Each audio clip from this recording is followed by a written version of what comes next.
Hyrie travels to an island called Torishirojima to spend his summer break. While admiring the island's beautiful and peaceful scenery, he notices a butterfly flying gently through the sky. Its movement feels strange yet incredibly mesmerizing, which makes him pause and follow it with his eyes.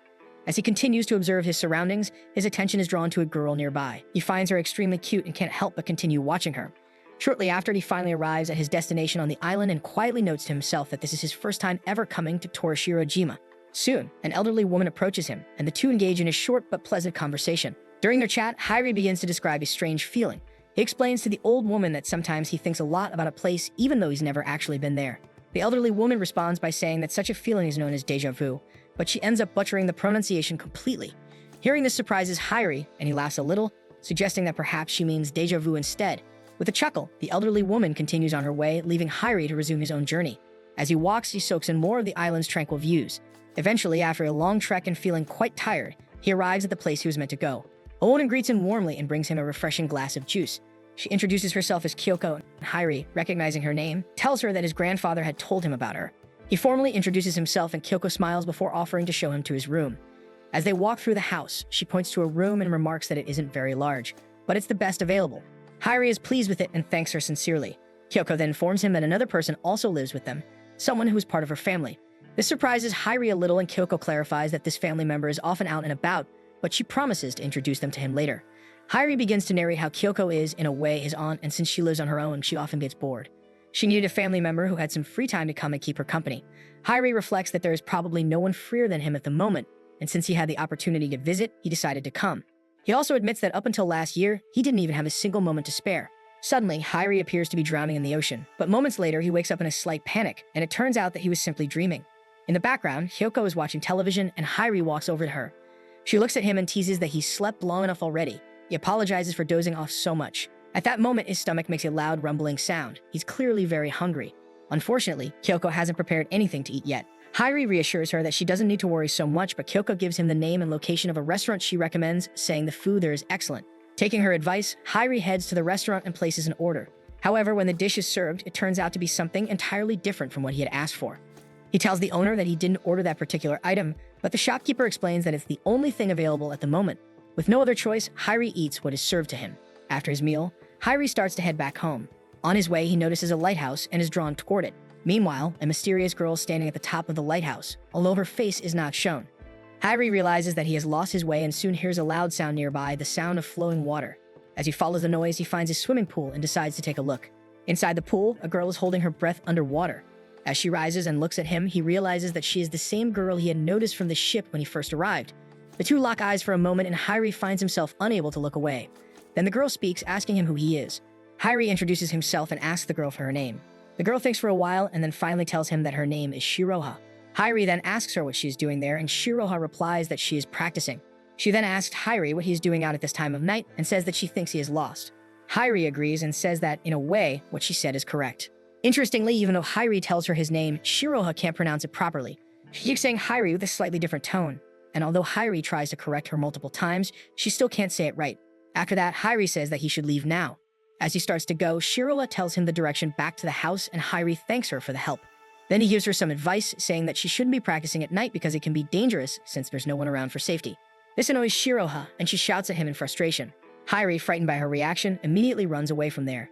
After he leaves, Shiroha starts blushing a lot. Before he left, Shiroha had said the phrase doshikoi to Hyrie. Not knowing what it meant, he later asks Kyoko about it when he returns home. Kyoko explains that doshikoi is something people say when someone is unnecessarily bothering or troubling another person, just like Hyrie had been doing to Shiroha at that moment, which is why she said it. The next day, Hyrie is sleeping. A girl comes to wake him up, saying that it is already morning and he's still in bed. She then introduces herself as Umi, and Hyrie realizes this is the other girl Kyoko had mentioned to him earlier. He also introduces himself to Umi. Later, Umi makes fried rice for Hyrie. When he sees it, he comments that it looks like fried rice, suggesting she didn't make anything too fancy. Umi, slightly offended, says she made it with a lot of love and asks him not to speak about it like that. Hyrie quickly responds that he was only joking and that it actually looks quite nice. Initially, he hesitates to eat it, but once he does, he finds it delicious and genuinely likes its taste. Hearing this makes Umi very happy. Afterward, they begin playing a game of rock, paper, scissors. Umi loses the first round and Hyrie wins. Umi insists on playing another round, but Hyrie teases her by saying that he is the winner now and doesn't play with losers. This makes Umi quite angry, and they play another round, which Hyrie also wins. Umi is surprised at how she keeps losing and wonders how it's even possible. They continue to play, and she loses yet another round, which leaves her feeling very frustrated and deflated. But then finally in the next round, Umi wins and her mood lifts immediately. She becomes very happy and cheerful. Seeing her so happy makes Hyrie happy as well, even though he doesn't show it outwardly. After that, Umi says goodbye to Hyrie and goes off to pass the time on her own. Meanwhile, Hyrie helps Kyoko with some work, but Kyoko tells him that he doesn't need to help her since he has come here to relax and should instead explore the island and enjoy himself a bit. She adds that a special person is going to help him a lot with that. When Hyrie sees this person, he is quite surprised and starts wondering if this is really the special person Kyoko is referring to. The girl is seen sleeping under a tree that is planted right beside the road, and Hyrie is left wondering what he should even do in this situation. At that moment, a very cute pet, though it's not exactly clear whether it is a dog or something else, but whatever it is, it definitely looks adorable. After this, the girl, still asleep, almost falls over, but Hyrie quickly catches her, though his hand ends up in an awkward spot. Just then, the girl wakes up and seeing Hyrie so close, gets startled and scared. In her panic, she starts beating him up harshly, then gives him a strong shove that sends him flying a good distance away. Eventually, a conversation begins between them where Hyrie introduces himself, and the girl comments that the name Hyrie sounds really strange. Hyrie responds by saying that there's nothing he can do about it since it was given to him by his parents. The girl then accuses him of being creepy, saying that he was trying to touch her while she was sleeping. Hyrie tries to defend himself, saying it wasn't like that and that he had explained everything, but she still refuses to believe him and keeps calling him a creep. Feeling overwhelmed, Hyrie says he suddenly remembered he had work to do and needed to leave quickly. The girl, meanwhile, speaks to her pet, either a dog or a cat, and runs off with it, leaving Hyrie standing alone. Later, Hyrie is seen relaxing by the seashore, enjoying the view. However, his peace is short-lived as strong waves crash over him, soaking him completely and ruining the moment. Then, instead of heading home, changing clothes, or driving anywhere, Hyrie is suddenly confronted by a shirtless man. This man tells him that since he's also shirtless, he's in serious danger. Hyrie is confused by the warning, but before he can react, he's attacked with a water gun. Shocked, he asks what's going on, and the man explains that in a certain area, people not wearing shirts are being targeted, and that he needs to run away quickly. Somehow, Hyrie manages to escape and makes it back home, while the shirtless man is left behind and gets hit with a water gun. At home, Umi sees Hyrie shirtless and becomes very embarrassed. She scolds him, saying that he shouldn't behave like that. Hyrie, brushing it off, says it's not a big deal, and that being shirtless is normal. But Umi insists it's not considered normal behavior on the island and tells him to get dressed immediately. Then she remembers something and tells him that a delivery arrived for him. There was a box containing many comic books and a photo. In the photo, Hyrie is seen alongside some people wearing swimming costumes. Umi remarks that it seems like Hyrie knows how to swim, to which he replies that it's not really the case. After that, Umi leaves and Hyrie sits down, lost in thought. When Umi returns to check on him, she finds that he is no longer there. He had gone out again. Hyrie is next seen returning to the same swimming pool late at night. Shiroha is there, still practicing. She comes out of the water and thinks to herself that maybe she didn't do too badly this time. She then notices Hyrie again and says that he must have gotten lost once more. Hyrie replies that's not the case. Just as Shiroha is about to say something, Hyrie interrupts and begins giving her advice on how to practice, telling her to stretch her hands out as far as she can and even demonstrating it. Then he takes a single step, quickly says goodbye and leaves. After leaving the pool, Hyrie gazes up at the moon and Shiroha also looks up at the moon at the same time. Meanwhile, Umi is also shown looking at the moon during that moment. Umi is shown eating alone and she greets her dad who just arrived from work, but he ignores her. Now that Hyrie has started living with them, Umi likes him a lot and Hyrie also often praises Umi's cooking. After this, Hyrie is riding a scooter somewhere because Kyoko had suggested that he should go out and enjoy himself a little. On the way, he passes by a girl and later reaches the seashore, where he runs into Shiroha again. This time, Hyrie tries to leave, but Shiroha stops him to thank him for helping her improve her swimming with his technique. After thanking him, she walks away. Hyrie then walks to the sea to pray, thinking about the moment Shiroha had thanked him and all the things she had said. While he is praying, some children show up and start talking among themselves, wondering if he is the person their grandmother mentioned, the one who had lost his wings, and speculate that he might be Lucifer. Confused and a bit annoyed, Hyrie asks them what kind of nonsense they are talking about, but the kids just laugh and run off.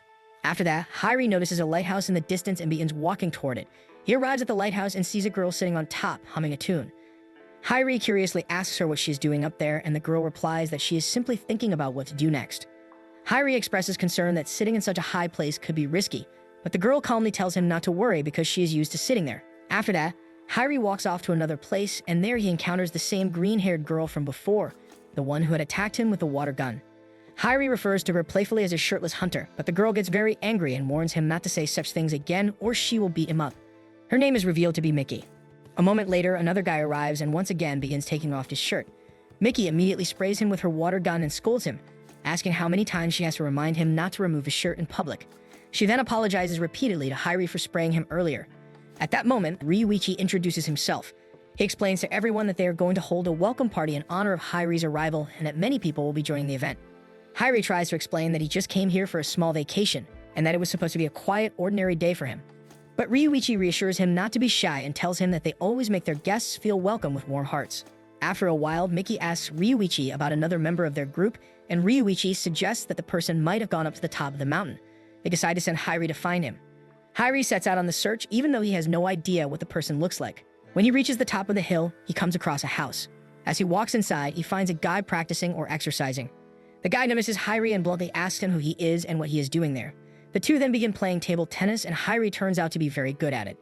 He plays so well that he easily wins the match. After losing, the guy becomes even more eager to play another round, clearly fired up by the competition.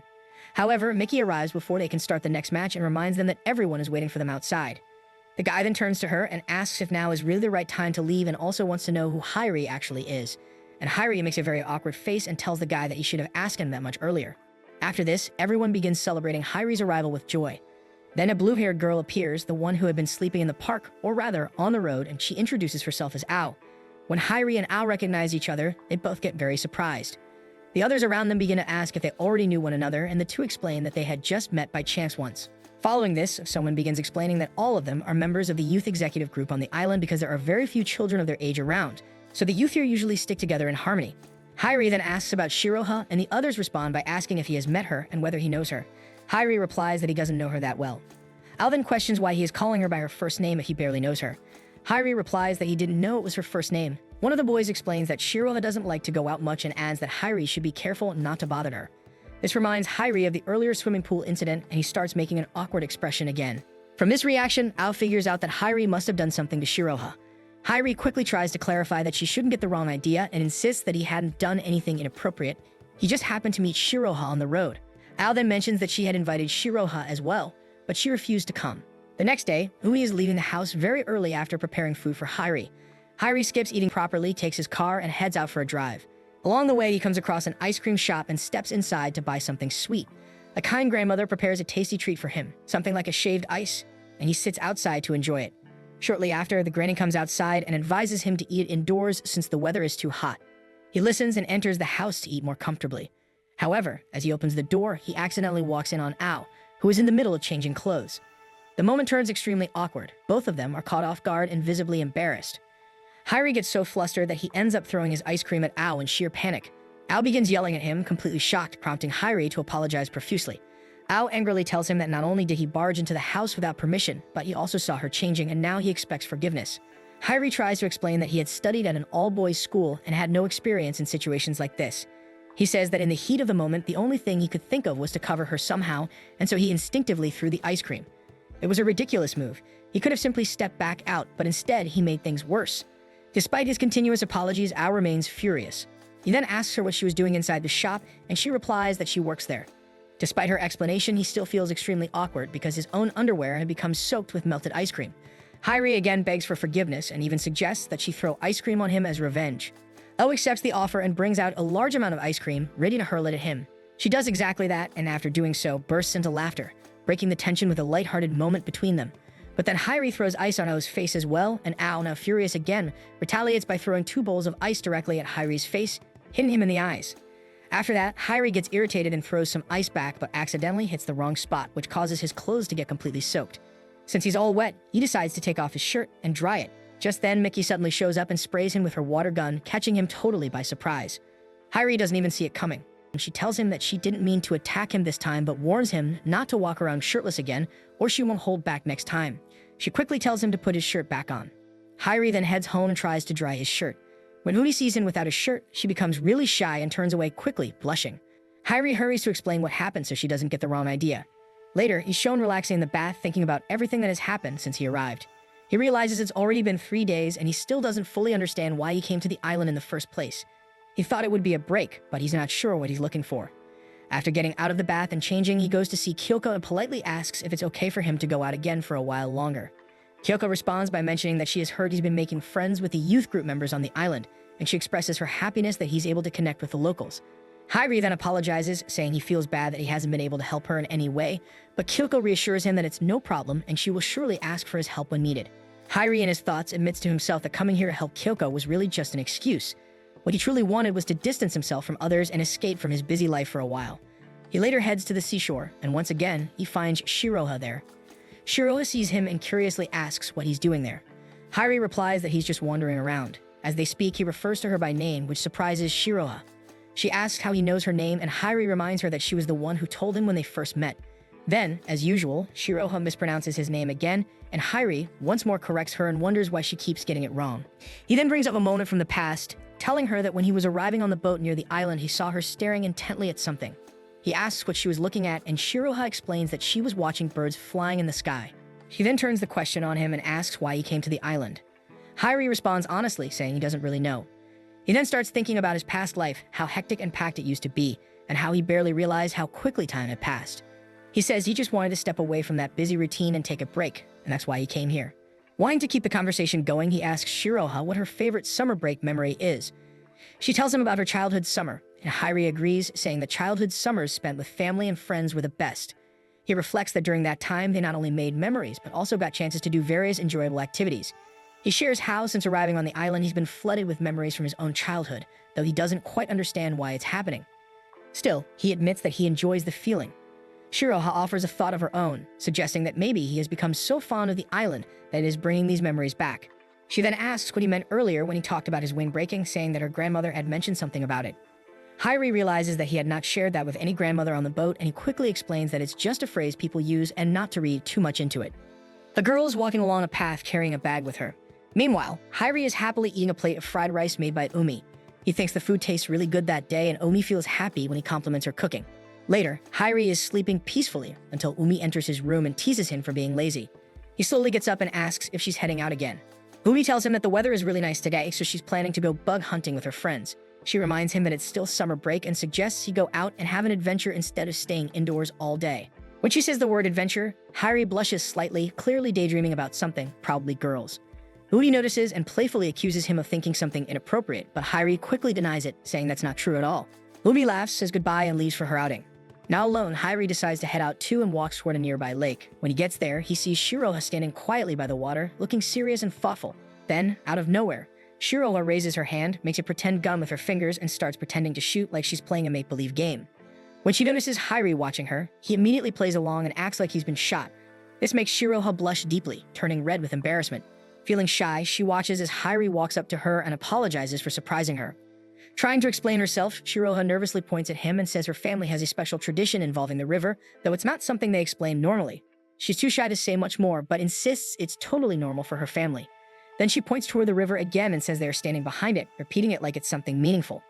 Hyrie repeats the same words, and for a little while, they both keep saying it together, caught in the strange but sweet moment until they both get tired.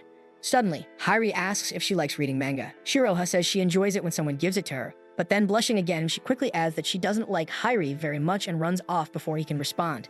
A bit later, Hyrie sees a girl with black hair having trouble with her bag. He asks if she needs help, and she says it's stuck on an iron rod. After he helps her, she jokingly calls him Hyrie. Confused, asks if she knows him. She says no, but jokes that he's probably more popular than he thinks. She then introduces herself as Kamome. Hyrie finds it difficult to pronounce her name, but she tells him it's okay, and that just calling her normally is fine with her. Out of nowhere, she starts pretending to be a sea eagle. Hyrie is clearly puzzled by her behavior and wonders to himself what she's even doing. Noticing his confused expression, Kamome tells him not to stare at her like she's being strange, and Hyrie quickly apologizes. She smiles and tells him again that he doesn't need to be sorry because he helped her. Hyrie is dragging her bag while she sits comfortably on top of it, refusing to walk. He tells her that she should really get down and walk on her own. She insists on riding the bag. Curious about where they're going, Hyrie asks her about their destination, but she only laughs and says she can't say yet. It's a big secret. This answer leaves Hyrie even more confused, and it clearly shows on his face. As they continue walking together, Kamome begins humming a tune to herself, and Hyrie, still wondering what's going on, asks her what song she's humming. After talking briefly about the song, they continue walking until they run into Umi along the way. She notices them and asks where Hyrie is going, but he stays quiet. Kamome, with a mischievous smile, answers on his behalf, saying that she is punishing him by making him drag her bag. She then turns the attention toward Umi and teasingly calls her a little girl, asking where she herself is heading. Umi immediately reacts and tells Kamome not to refer to her that way. Before the conversation can continue, Umi's friends call out, reminding her that they need to hurry as they are already running late. Umi warns them to be careful, mentioning that there's a steep, slide-like path ahead, and then heads off with her group. Not long after, the sloped road comes into view, and Hyrie cautiously says that the path seems dangerous and that they should move slowly. But Kamome, being a thrill seeker, has other ideas. Without hesitation, she pushes the bag ahead, hops on top of it, and starts sliding downhill at full speed. She seems to be enjoying every second of it, laughing and feeling the rush, while Hyrie chases after her in panic, unsure how to stop her or protect her. The excitement takes a turn when a river appears at the bottom of the slope. Kamome tries desperately to stop herself, but fails and ends up falling straight into the water. She begins to drown, struggling beneath the surface. Hyrie, watching helplessly for a moment, closes his eyes and is suddenly thrown back into a memory of his past, a swimming competition he once takes part in.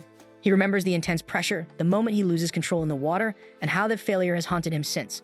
But this time, he knows he has to act. He takes a deep breath, assumes his swimming position, and jumps into the river to save her. However, as soon as he enters the water, panic grips him and he starts to struggle, telling himself that he can't do it. Just then, Kamome manages to reach out and pull him upward, rescuing him instead. She thanks him afterward, acknowledging that she has assumed he doesn't know how to swim, and he still jumps in to save her, which means a lot to her.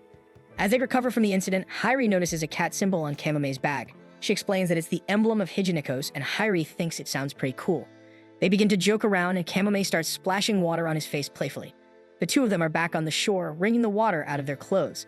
At one point, when Hyrie glances toward Kamome, his gaze accidentally lands on an awkward spot. Embarrassed, he quickly turns his head away. Looking up at the sky to distract himself, he thinks to himself that the sky above looks just like heaven. The conversation then shifts to the beauty of the blue sky, and both of them talk about how lovely it truly is. Kamome starts reminiscing, saying that she has lived on the island for a long time, and that the suitcase she always carries has been with her since it is very small. She recalls a time when a summer camp is organized there, attended by many students, and that she also participates in it. Curious, she asks Hyrie why he comes to the island. Hyrie doesn't immediately respond, but she guesses aloud that he must have come seeking adventure. This triggers a memory for Hyrie as he remembers Umi previously telling him the same thing, that now that he's here, he should embrace the experience. He begins to think that maybe she is right and that he truly is enjoying the adventure after all. Kamome then tells him that he should come with her to a certain place. Hyrie, puzzled, asks where they are going, but Kamome simply says they're going on an adventure. She grabs his hand and begins to lead the way. Hyrie asks repeatedly where they are headed, but she refuses to tell him. Along the path, Hyrie suddenly spots Shiroha in the distance. Without hesitation, he runs toward her and calls out her name. Shiroha, startled by his sudden appearance, turns around with a frightened expression. After that, Hyrie begins apologizing to Shiroha one last time, trying to make amends for everything that happens between them. He asks what she is doing there and whether she needs help with something. Offering his support, he says that if there's something she wants, he'll help her with it. Shiroha, still quiet and a little unsure, asks if he really means it and hands him some money, requesting a watermelon-flavored ice cream. Hyrie accepts and leaves to get it for her. But when he returns, he has lemon-flavored ice cream in his hands instead. He explains to her that the watermelon one is already sold out.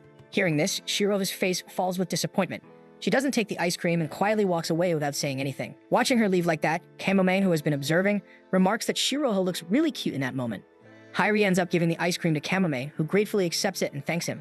Eventually, the two of them reach their destination, an old elementary school. There's a barrier wall in front of the building, and Kamome begins climbing it without hesitation.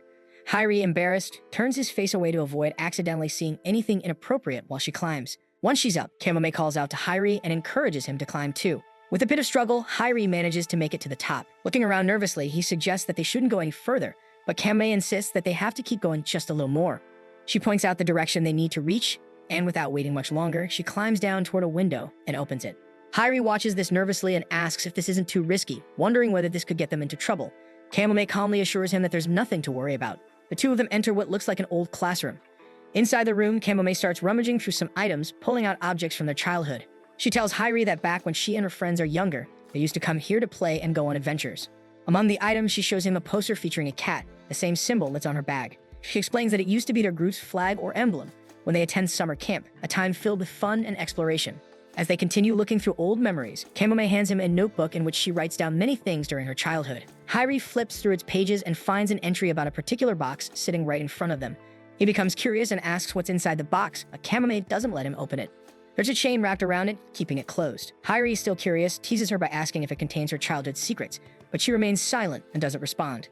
A moment later, Kamome climbs out through the window and calls Hyrie to come and look at the view. When he looks outside, he's struck by how beautiful the scenery is. He then looks over at Kamome and finds himself smiling as he watches her. The sun has begun to set, and the sky is painted in warm colors. As the day draws to an end, Kamome tells Hyrie that she has a really good time spending the day with him, and she hopes that their next adventure will be even bigger. With that, she waves goodbye and begins walking away. Hyrie stands still for a moment, thinking deeply about everything they experienced that day. He realizes how much fun he has with her and reflects that this adventure feels truly unique. He remembers all the little moments they share and thinks to himself that it is a day he won't forget. Just as he is lost in these thoughts, he notices that Kamome hasn't gone far. She's still standing nearby.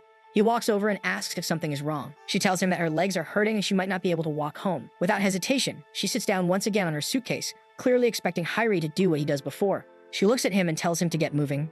Hyrie begins pushing her suitcase once more. As they walk along, they talk casually, and at one point, Kamome tells him honestly that he's a really nice person. Curious, Hyrie asks her what she means by that. She replies that he can take it however he wants. Hearing this, Hyrie simply smiles and thanks her.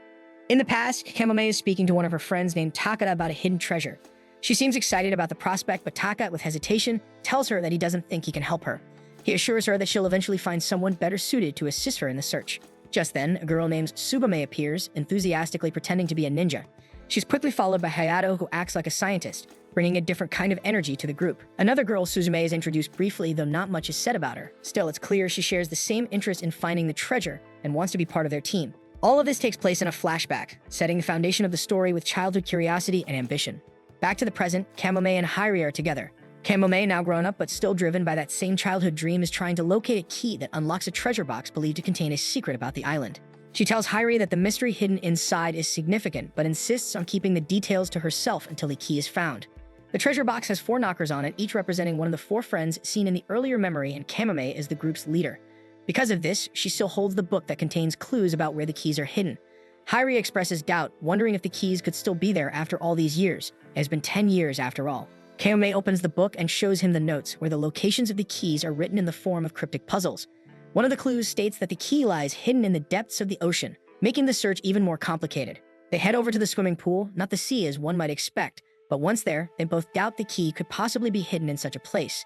The note also contains a reference to Cajuns, a term meant to signify the god of the sea, but then offers his own interpretation. Perhaps the clue refers to a lighthouse, since it too serves to protect those at sea.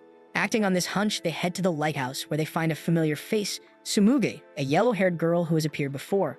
It turns out that Hyrie already knows her, a fact that surprises Kamome. Together with Tsumugi, they begin picking up garbage scattered along the shoreline, cleaning the area as they talk. Kamome tells Tsumugi about the treasure box and the possibility of finding a key that could unlock it, though Tsumugi herself knows nothing about it. Meanwhile, Hyrie keeps thinking about the clue and becomes increasingly certain that the key cannot be in the ocean itself. Later, the group sits down at a restaurant and continues brainstorming about where the key could be. The topic of a kaiju comes up, something that prompts Kamome to start acting out a playful impersonation of one. Hyrie watches her and feels something odd about the entire discussion, sensing that they might be getting off track. They decide to visit a shrine, hoping they might find a useful lead. After a brief search, where, to their surprise, they actually manage to find one of the keys. Kamome, overjoyed by their success, asks Hyrie how he figures it out. Hyrie begins explaining that perhaps the clue about the god of the sea is actually referring to a shrine who protects the sea, leading him to believe that the key might be hidden under the stairs, and he is right.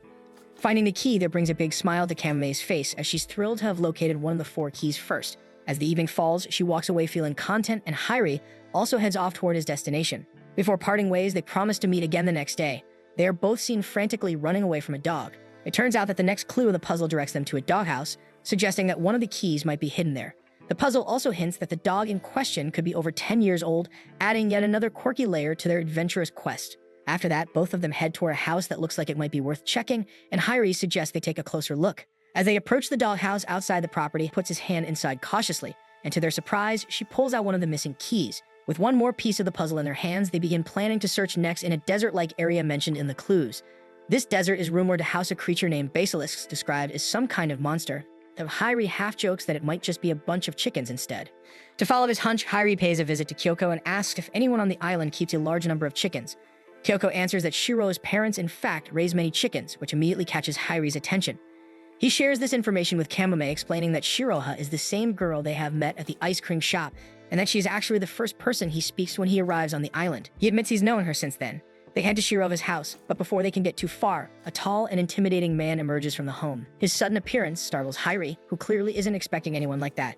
The man, suspicious of the unfamiliar faces, demands to know how they know Shiroha's first name. Hyrie hesitates, but Kamome quickly responds that they are friends of Shiroha. Despite the explanation, the man doesn't seem convinced. Realizing that something is off, he closes the door on them without another word. Just then, a schoolgirl passes by dressed in her uniform, and Kamome gets an idea. She comments that if she goes there dressed in a school uniform, maybe they would trust her a bit more. She turns to Hyrie and asks if there's any way they can get one. Hyrie, unsure but willing to try, decides to approach Ao for help. He asks her directly if she can lend her school uniform, a request that immediately surprises her. Ao refuses at first, but Hyrie pleads and insists that it's not for him, it's for a friend. Moved by his persistence, Ao finally agrees. Meanwhile, Kamome arrives at Shirova's house, now wearing the uniform. It's clear that Ao eventually agrees to lend it. Hyrie, seeing her, jokingly comments that the uniform looks a bit tight on her. They approach the house again and start calling out. This time, Shiroha's grandfather answers the door. Instead of turning them away, he calls Shiroha to come out and meet them. When she arrives, she looks confused and asks who they are. Kamome introduces herself and explains their purpose. Eventually, Shiroha agrees to bring them to the chicken coop, which is located just behind the house. Once there, the group starts searching around, trying to follow the next clue. In the middle of the search, Hyrie stumbles upon a strange book. He opens it for a moment, but quickly blushes and sets it down, clearly embarrassed by whatever he sees inside. Shirova notices and makes a face, wondering if that's what they come there to find. Hyrie, now red in the face, denies it and resumes his search. After looking through the area more carefully, Hyrie finally finds another key. Curious, Shiroha asks what it is, and Kamome explains that it's one of the keys to the treasure they've been searching for. Shiroha lights up with excitement, clearly drawn to the mystery, and Kamome asks if she'd like to join them on their quest, but Shiroha declines, unable to commit to the journey. Hyrie gently explains to Kamome that Shiroha is a shy person and prefers to stay within her comfort zone. Still, the energy is cheerful. Hyrie compliments Kamome, saying he now understands why she's the leader of the group. She always sees things through, no matter how difficult they seem. The compliment makes Kamome visibly happy. She begins to open up a bit more about herself, sharing that she used to be shy too, especially during time she spends alone at the summer camp. It isn't until she stumbles upon her father's old map, which is filled with notes about exploring the island, that her desire to uncover the island's secrets truly begins. Finding that map is the first step toward this entire adventure. On the map, Kamome discovers as a child, there is a cross marked at one particular spot with the word treasure written beside it, but the path leading to that location is extremely dangerous. She knows her parents would never allow her to go alone, so she decides that she needs a boy to accompany her. Eventually, more people join her group, and as she lists all their names, Hyrie finds himself surprised because their names sound familiar to him. After their ongoing search, Hyrie finally manages to find the fourth and final key. Just as he does, a bird begins to bother him, causing him to fall from a tree. When he opens his eyes, he finds himself inside a house, and to his surprise, Kamome is wearing a maid outfit. She explains that he gets hurt because of her, so she decided to take care of him while he recovers. Hyrie, still groggy and confused, asks why she's dressed like that, and Kamome tells him that she offers to help Kyoko around the house, and this is the outfit she is given. Just then, Kyoko enters and comments on how cute Kamome looks in the uniform. Hyrie, slightly flustered, agrees with a faint yes, which makes Kyoko happy. With all the chores now being handled by Kamome, including the shopping, Hyrie is left to rest. While he's taking a bath, Kamome unexpectedly comes in to clean out his back. Hyrie, panicking, blurts out that he's not wearing a towel, which causes Kamome to become just as embarrassed, quickly feels too awkward, and apologetically leaves the room. Later, with all 4 keys in their possession, Kamome finally opens the long-awaited treasure box. Inside, they find a piece of paper, and Hyrie asks if this is really all there is. Kamome, overwhelmed with emotion, thanks him, saying that without his help, she never would be able to open it. Hyrie, curious, asks what the paper says, and Kamome reveals it contains the location of a ship. Hyrie, unimpressed, wonders what's so important about that, but Kamome insists it matters. She begins to tell him about her past, about how she and the others travel great distances and face many obstacles to get to that ship. When they finally reach it, they find a pirate ship with a logo that matches the one she still wears in her hair today. Though Hyrie seems skeptical, Kamome assures him she's telling the truth. What reason would she have to lie? She explains that they find the ship just as their summer camp ends, and they all have to return to their homes on the same day. Hyrie suggests that if it really exists, the ship should still be there, and they should go check. Kamome lights up the idea, reminding him that all of them once promised to come back together after 10 years to rediscover the ship. With the map and the key in hand, she says with excitement that maybe, just maybe, the ship is still waiting for them. The duo is heading out again to search for the hidden treasure, and Kamome is happily singing a song even though she doesn't really understand its meaning. Still, she keeps humming it with excitement. While they are walking, Kamome comes up with a team name, Higineko Kamome. However, some of the other group members comment that the name Kamome doesn't sound quite right. Even so, Higineko is the one who makes the final decision and the name sticks. Suddenly, Kamome slips while walking and Hyrie quickly tries to catch her. But just then, Hyrie wakes up from his sleep. It has all been a dream. When he looks up, he sees Kamome standing in front of him and he becomes very flustered and embarrassed. She takes a step back and tells him not to stare at her like that, as it might give people the wrong idea. After that, they get ready for their next camping trip to continue the search for the pirate ship. Kamome asks if his hand is feeling better, and Hyrie tells her it is. They begin walking together and cover a lot of ground. During the journey, Kamome starts singing the same old song again, and Hyrie mentions that it sounds familiar, like something he has heard a long time ago. As they walk, Hyrie notices that Kamome is falling behind. He kindly offers to carry her suitcase to help her move more easily, but she refuses. She explains that she has never let anyone carry it before and doesn't want to now. She says that the reason she always walks slowly is because of the suitcase, but she still prefers to carry it herself. Hyrie tells her not to worry, saying they can just take their time and enjoy thinking about old memories. This makes Kamome smile, and she tells him he is really kind. Later, they reach a point where the road splits in two. Using a compass and a map, they pick one path and continue. The sun is getting hotter, and the walk becomes more tiring. Hyrie suggests taking a break, but when he turns around, he sees that Kamome isn't behind him anymore. He starts remembering their past, when they walked the same path as kids. It is just as hot then, and everyone finds it tough. Even back then, Kamome walks slowly because of her suitcase, and Hyrie offers to help, but she doesn't let him and tells the others to keep going while she comes later. Snapping back to the present, Hyrie is still thinking about those memories when Kamome catches up. She asks what he is thinking about, and he asks where she has gone. She says she is just walking slowly because of the heat. Then they keep walking and finally reach the cave they are searching for. Then a memory resurfaces, showing a night from the past when they camped there, and Hyrie has trouble sleeping, so he steps outside for some air. While outside, he notices Kamome is also awake. She walks a great deal that day and is now in pain because of it. Hyrie approaches her gently and asks if her legs are all right. It is at that moment he learns that she has trouble walking and uses her suitcase for support. The realization stays with him, and now as he dreams about it again, those moments from the past help him understand Kamome even more deeply. Just then, Kamome walks up very close to Hyrie and greets him with a cheerful good morning. Hyrie is immediately startled by her sudden closeness and instinctively backs away in embarrassment, telling her that she shouldn't come so close to him and making an awkward remark that she shouldn't do anything strange. Kamome, rolling her eyes at his reaction, firmly tells him that he doesn't need to speak nonsense. She then shifts the conversation and tells him that there is a very good place nearby to take a bath, so she is heading there and asks him to stay put by the fire. Hyrie remains seated by the fire, letting the warmth settle him, when suddenly he hears Kamome scream from the distance. Alarmed, he runs quickly in the direction of her voice and finds her not fully dressed, clearly caught off guard. Despite her state, Kamome points ahead and nervously indicates that there is something over there.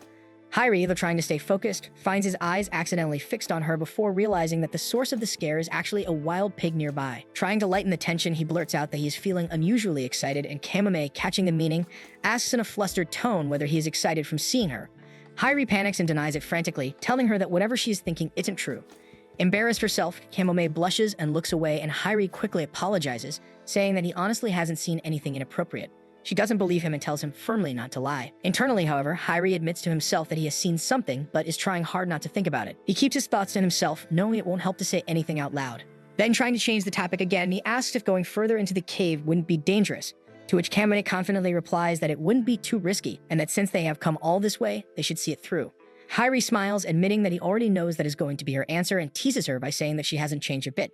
She asks him what he means by that, clearly confused, but he brushes it off and tells her not to worry about it. As they move deeper into the cave, Kamome explains that about 300 meters in, there's a narrow path they need to find, and true to her words, they do find it. Walking through the passage, Hyrie is suddenly flooded with memories from the past, remembering a time when Kamome guides their group through a similar cave in the same confident way. These thoughts fill him with both nostalgia and admiration. As they make their way further, Hyrie turns to Kamome and asks if her leg is doing okay. He reminds her that she has issues with her leg in the past and that she often relies on her suitcase for support. Kamome is surprised by his words and pauses, wondering how he knows that. She replies by denying anything is wrong, reasoning that if she does have a leg problem, she wouldn't have come on such a journey in the first place. Hyrie counters her explanation by asking why she always carries her suitcase with her wherever she goes.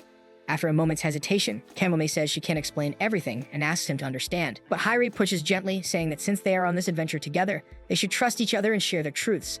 Finally, Kamome opens up and explains that her legs sometimes hurt, particularly during colder seasons or in the middle of the day, and she apologizes for not mentioning it earlier. Her honesty triggers more memories for Hyrie, and he recalls how, in the past, Kamome tells him about being hospitalized for her leg condition and how it interferes with her ability to walk normally. He remembers his emotional reaction back then, how he yells at her in frustration, asking why she doesn't tell him sooner. In that moment, she says that she is feeling better and holds on to hope that she might recover entirely.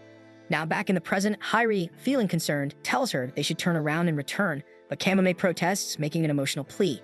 She insists she doesn't want to go back, not now, when they have already come so far. With genuine conviction in her voice, she asks him again and again not to give up and not to think about heading home just yet. Hyrie responds with a calm certainty, saying that he knows she will say something like that, and since they have come this far, there is no point in turning back. Hearing this brings a bright smile to Kamome's face, and the two decide to take a short break. As they sit down to rest, Kamome curiously asks him again why he really comes to the island. Initially, Hyrie avoids answering, clearly hesitant and uncomfortable, but Kamome gently urges him to open up. Eventually, he begins to explain that he creates a problem back in his team, specifically his swimming team. He recalls that during an important swimming competition, he starts drowning midway through the event, and because of that incident, he is forced to quit. After listening carefully, Kamome reflects on what he shares and tells him that it is admirable how people trust him, and she finds it to be a genuinely good thing.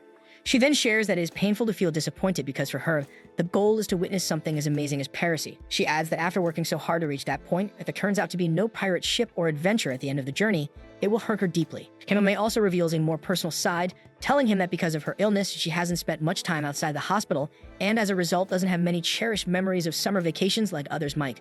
That is why it is so important for her to find someone who can be her partner in this adventure. Someone who truly understands the value of the journey, not necessarily the treasure itself. She admits that perhaps the treasure isn't as important to her friends as it is to her. They join simply to support her. With a soft voice, she says they should now move forward again. As they continue walking, an unexpected mishap occurs when Kamome's flashlight gets damaged. She reaches for her spare battery, but in the process, she and her suitcase accidentally slip and fall into the water. Without a second thought, Hyrie leaps in after her. As the current carries them forward, they hold onto each other tightly, refusing to let go. Eventually, Kamome manages to get them both out of the water, but Hyrie is left in a weakened state, hardly responding. In a panic, Kamome tries to call out to him repeatedly. As she struggles to wake him, the story briefly shifts back to the past, where a younger Kamome excitedly tells her group that they are about to reach their destination. To lift everyone's spirits, she begins singing a song, and soon the others join her, filling the cave with cheerful voices. They eventually find a way out, and this memory fades into the present. Kamome, now giving CPR to Hyrie, watches anxiously until finally his eyes open. With a faint smile, he tells her she doesn't need to worry so much since he is a trained swimmer. She teases him, saying she already knows. He is the swimmer who leaves his team and ends up here. Hyrie, feeling a little playful, says that for a moment he thinks someone tries to kiss him, which makes Kamome blush deeply. He then realizes what happens and asks if she is the one giving him CPR. She nods and he thanks her sincerely. After that, they discover the path that will lead them out of the cave. Despite her determination, Kamome is clearly in pain and struggling to walk due to her injured leg. Hyrie searches for the suitcase that she often uses for support, but it is nowhere to be found. Without hesitating, he reaches out and gently takes her hand, helping her walk as he reminds her that moments like these, finding a pirate ship during summer break with a close friend, are the kind of memories worth holding on to forever. Kamome looks at him and asks if he will always remember this adventure, to which Hyrie answers that he will never forget it. Finally, as they emerge from the cave into the sunlight, they are met with a breathtaking sight, the pirate ship still standing, still waiting, just as the map promises. Overwhelmed with joy and disbelief, Hyrie and Kamome smile brightly, knowing they have completed a journey that neither of them will ever forget. Hyrie and Kamome find a shipwreck along the shore. Hyrie walks toward it, inspecting its condition. But when he turns to Kamome, he finds her in tears. In that moment, her memories come flooding back. She remembers her suitcase, the place where her true self is kept. Realizing this, she silently thanks Hyrie for helping her dreams come true. A sudden gust of wind rushes past them, forcing Hyrie to close his eyes. When he opens them again, the scene before him blurs and the only thing he can make out is Kamome waving goodbye through the haze. As his vision clears, she's gone. In her place, a single butterfly flutters in the air before drifting away.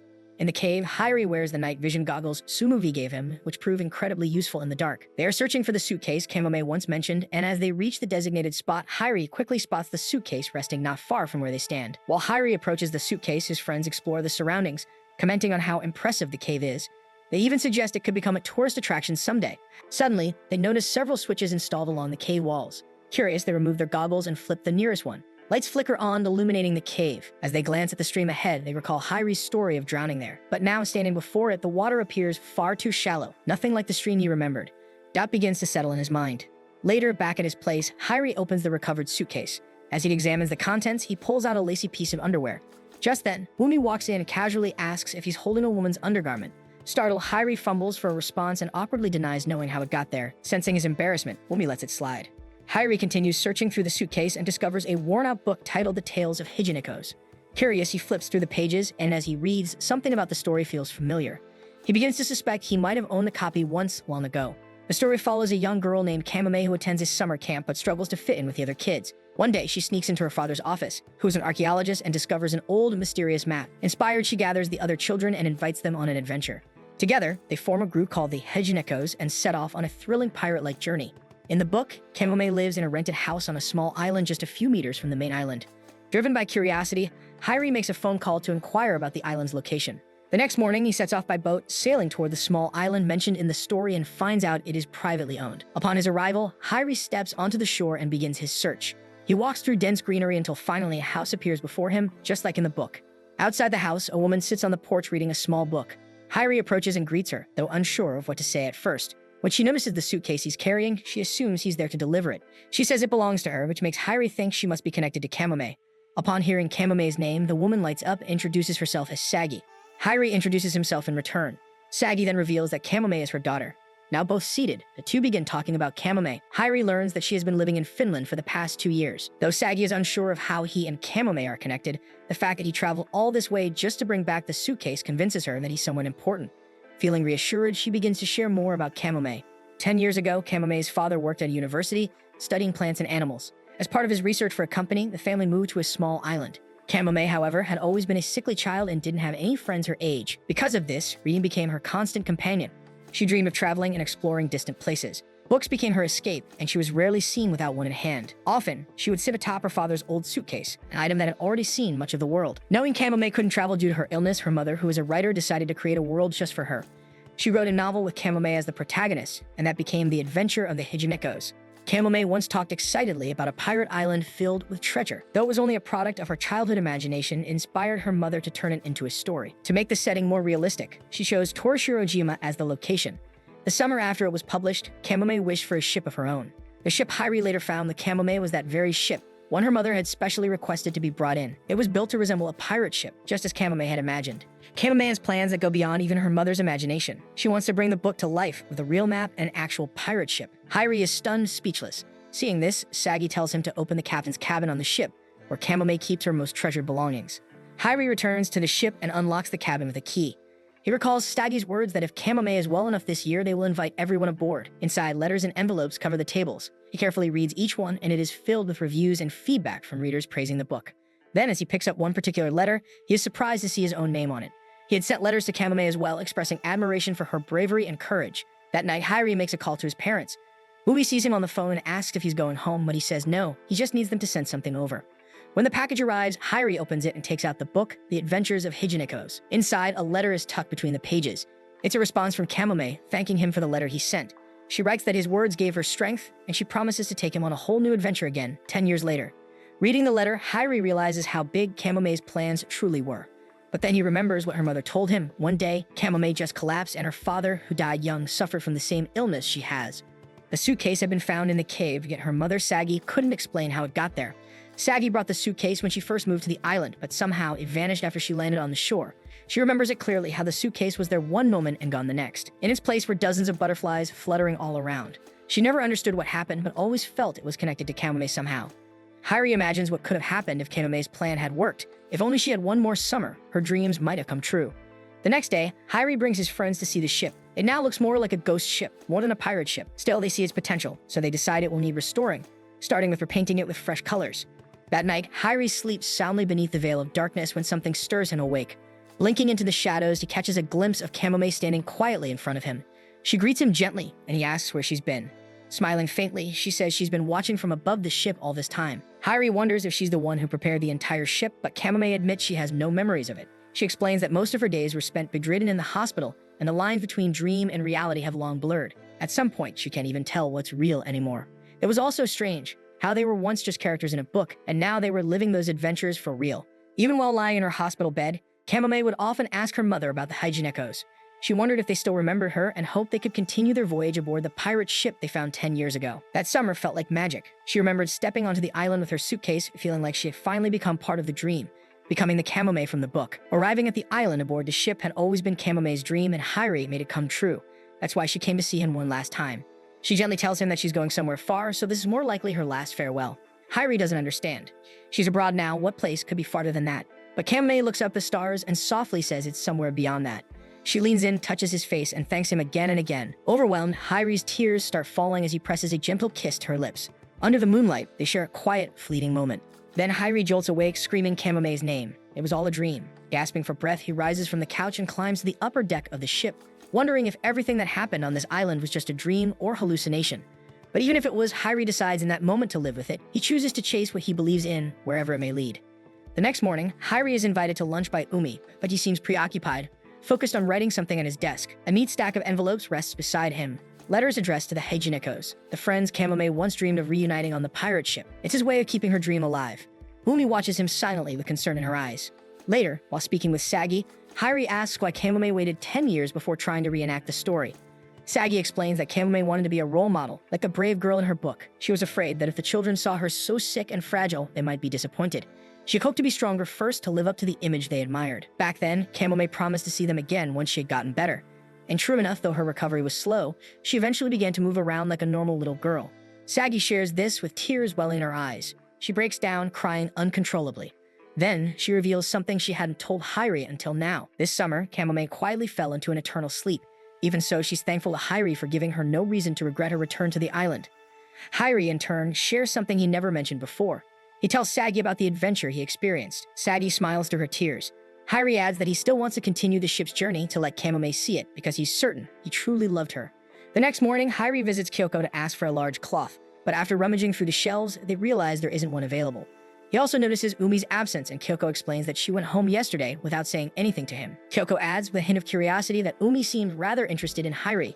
Now focused on his plans, Hyrie worries that no one might show up to see the pirate ship, but they have to. It's Kamome's dream after all. While walking around, he runs into Shiroha and asks if she knows where to find a big cloth, and if she can draw. Sure enough, a crowd gathers to see the pirate ship. Everyone had received the letters Hyrie sent, but if anyone asked who invited them, Hyrie would say it was Kamome. Just in time, Shiroha arrives with the cloth she drew too. Hyrie unrolls it, and though Shiroha isn't confident in her work, he beams and praises it loudly, sincerely thanking her for her efforts. The drawing becomes the ship's flag, fluttering high above, capturing everyone's awe. Standing on the upper deck, Hyrie observes the lively crowd surrounding the ship. Hyrie knows this moment is Kamome's dream finally brought to life. At that moment, Kamome appears, sitting just above Hyrie on the ship's highest beam, gazing out at the horizon. She has been there all along, quietly watching as the ship came to life. Tears well in her eyes as she clutches the dream that once seemed too far to reach. Hyrie silently promises to make it real. They had agreed 10 years ago to meet again and set sail, and now that time has come. The wind lifts as Hyrie looks up, waiting for direction. Kamome lifts her hand and points to the distant horizon. That becomes the start of a new adventure, just like the one from the pages of the book her mother once wrote. Umi dreams of her distant past, lying peacefully in a field of green with majestic butterflies fluttering above. She remembers a time when she was still a child, with nothing else to do but bask in the warmth of what felt like an endless summer. The sky was always clear, the breeze gentle, and time seemed to slow down. For a moment, she wishes she could return to those days. In the present, Umi arrives on Torishirojima Island with a suitcase in hand. Opening the door, Kyoko greets her and welcomes her warmly into her home. At the same time, another boat glides toward the island carrying Hyrie. He stands silently, gazing at the vast ocean stretching before him, lost in thought. Then suddenly, the voice of an old woman calling out snaps him back to reality. The island is a tranquil place embraced by blue waters and lush green trees. Along its shore stands a lighthouse, and in its gallery sits a blonde girl named Sumogi, gently humming a song as she gazes out at the sea. That night, Hyrie drifts through a dream where he struggles underwater, drowning in the deep ocean, desperate for air. Amid the silence, a loud voice pierces through, pulling him back. He jolts awake to find Umi standing over him, the source of the voice he's been hearing. It's already 8 in the morning, and Hyrie has overslept. Without further delay, the two head to the kitchen and sit down to eat breakfast. At the table, Hyrie and Umi enjoy the breakfast she prepared. With just one bite of the fried rice, Hyrie compliments the taste. That day, he tries to find something useful to do, but Kyoko keeps declining his offers to help. With nothing else on hand, he decides to explore the island on a motorcycle. It's already been a few days since Hyrie arrived on the island. Though his main purpose is to help sort through his grandmother's belongings, he hasn't actually accomplished much. What he has managed, however, is to get to know the other people around his age living there. So far, they seem all right, though many are quite eccentric, none more so than Shiroha, who left a strong impression after giving him a rude remark. Sitting alone on a park bench, Hyrie catches the attention of a few island kids who whisper among themselves, describing him as a Canarian rocker. The wind begins to blow harder, ruffling the trees. He decides to head toward the lighthouse, though the walk turns out to be much farther than he initially thought. As he finally approaches, a soft humming reaches his ears, an unfamiliar melody carried by the wind. Looking around for the source, Hyrie is startled to find someone seated in the gallery of the lighthouse. It's Sumogi, confidently perched high above, humming her heart out. Intrigued, Hyrie watches quietly at first, but concern quickly overrides his curiosity, and he shouts up at her, urging her to come down immediately. They speak by yelling across the distance. Sumogi tells him she's trying to find herself and her purpose, but Hyrie protests, insisting her position is dangerous. She simply shrugs off his concern, claiming she's invincible and won't fall. Her calm boldness leaves Hyrie speechless. All he can do is watch, secretly envious of her fearlessness and sense of freedom. Back at their home, Hyrie is informed by Umi that the bath isn't working. The water suddenly stopped without warning. Peeking into the empty tub, Hyrie casually suggests skipping the bath for one night, but Umi quickly shuts that down, insisting it's unthinkable in the summer heat. With no other option, Hyrie ends up bathing at the local bathhouse, sharing the space with a group of elderly men who bathe completely naked. Though clearly uncomfortable, he endures it and finishes quickly. Afterward, he waits outside the women's bath for Umi. When the door creaks open, he perks up and prepares to speak, only to freeze mid-sentence when he sees it's not Umi who steps out, but instead Shiroha. Embarrassed, he quickly looks away awkwardly. When Umi finally comes out of the bathhouse, she finds Hyrie standing near Shiroha and shoots him a suspicious look, so Shiroha proceeds to leave quickly. The two of them also hop on the motorcycle and head back home. On the way, Umi talks about her plan to get a license once she turns 16 so she can drive too. But Hyrie's eyes are drawn to the unlit lighthouse in the distance. He points it out, and Umi explains it's been out of service for years. No one maintains it anymore. The next morning, Hyrie returns to the lighthouse, hoping to catch a glimpse of Sumogi again. As he approaches, a loud clatter interrupts his thoughts. A kettle falls to the ground near him. Looking up, he spots a young woman struggling to carry several items, so he quickly rushes over and picks up the kettle for her, though he finds himself awkwardly distracted by her. The woman smiles and casually asks if he's also searching for something, leaving Hyrie completely frozen in confusion and embarrassment. Before he can respond, she cheerfully introduces herself as Shizuku, but insists on being called something else instead. Hyrie, flustered and uncomfortable, immediately declines the nickname, thinking it's completely inappropriate. Suddenly, a voice calls out from behind. It's Sumogi, also struggling to carry a pile of items in her arms. She accidentally bumps into Hyrie and immediately recognizes him from their encounter at the lighthouse the day before. Seeing the two girls overwhelmed, Hyrie steps in to help gather everything they're carrying. He's surprised and a little impressed by just how much they've collected between the two of them. As it turns out, all of it is ocean trash. Sumogi had the idea of cleaning up the shore for fun, and Shizuku decided to help her out. However, the task turned out to be far more difficult than they expected, almost making them regret the decision. Still, with Hyrie's help, they managed to haul everything together. The three of them then begin sorting the garbage, separating items they can recycle. Eventually, the day ends on a good note for the three of them. As a token of gratitude for Hyrie's help, Sumogi and Shizuku volunteer to give him a tour around the island, showing him some of its most famous attractions. Their first stop is the oddly named Boulders, which turn out to be 3 large round boulders with weird shape. Next, they visit an old ancestral house perched on a cliff. It's rumored that someone powerful once lived there, but now the structure stands in ruins and has been abandoned for years. The next day, Shizuku shows up in her 2-piece bikini and eagerly asks Hyrie what he thinks. Caught off guard, he struggles to give a straight answer.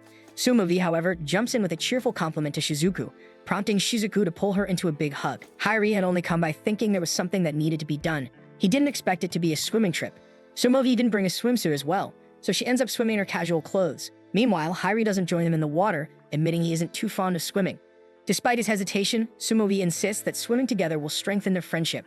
She says they can do many things together, which will surely be fun. With that, Sumogi grabs Hyrie's foot and tries to pull him into the water, but Hyrie resists.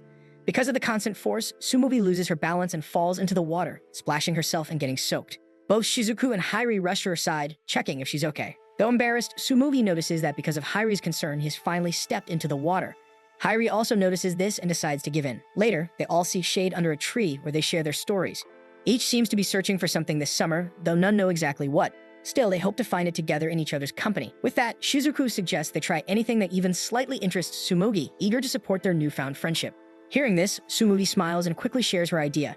She wants to spend the entire summer with Hyrie and Shizuku, doing simple things like eating together and stargazing at night. Shizuku suggests having a sleepover, and Sumogi eagerly agrees. Hyrie, however, feels hesitant. He's unsure about how close they really are after such a short time. But Shizuku and Sumogi don't seem to mind his doubts. To them, it's easy to like Hyrie, and they're excited to deepen their friendship no matter how quickly it's growing. That night, Hyrie arrives at the lighthouse for the sleepover and is immediately surprised to see Sumogi dressed in a cat costume. Behind her stands Shizuku wearing a tight cow costume that emphasizes her curves. To his surprise, Hyrie also discovers that Sumogi actually lives inside the lighthouse. The space is small yet cozy, filled with cute decorations. As the evening progresses, the three of them decide it's time for dinner. However, Sumogi sheepishly admits she forgot to cook for them, having grown so used to living alone that she only made a serving for one. Fortunately, Hyrie brought snacks, so the two girls try to eat, but their costumes make it difficult to handle the food properly. As a result, they ask Hyrie to feed them. Laughing at the absurdity of the situation, he agrees. That night, the three of them step outside the lighthouse to enjoy the stars, sitting together on the gallery as they let their conversation flow from one topic to another. As time goes on, Sumogi starts humming the same tune she's often been caught singing, which prompts Hyrie to finally ask about it. With this, Sumogi explains that she doesn't know the song's title or lyrics, she simply sings it whenever she's feeling happy or having fun. Although the details are vague, she recalls loving the melody since childhood, saying it gives her a sense of self and purpose. Hearing this, Shizuku suddenly comes up with an idea to search for the origin of the song by asking around the island. Hyrie agrees, equally excited by the plan, and their shared enthusiasm lights up Sumogi's face. She's so thrilled that she says she doesn't even want to sleep, wishing instead to keep doing things like this together. Furthermore, she suggests inviting someone else to their next sleepover, hoping to make it even more memorable. When Hyrie asks who she has in mind, Sumogi describes them as someone who doesn't have many friends but is incredibly kind. However, before she can finish explaining, her voice begins to soften and her words start to blur. Slowly, she leans over, unable to stay awake any longer, and gently falls asleep, just when she said she didn't want to. The next morning, Hyrie prepares to leave the lighthouse after their sleepover, but Sumogi tries to stop him, clearly not wanting the night to end. Despite her plea, Shizuku explains that he needs to go home before his family starts worrying. Sensing her disappointment, she gently comforts Tsumugi, suggesting she rest up for another day full of fun tomorrow. Later, lying in his bed, Hyrie begins to wonder if he should really be spending his entire summer with Tsumugi and Shizuku. As the morning sunlight hits his face, Ui calls out, reminding him to bring out his laundry. Rummaging through his things, he realizes he's forgotten something at Tsumugi's place. Hyrie returns to Tsumugi's place to retrieve the item he left behind, but as he arrives, he's distracted by the sound of soft sobs.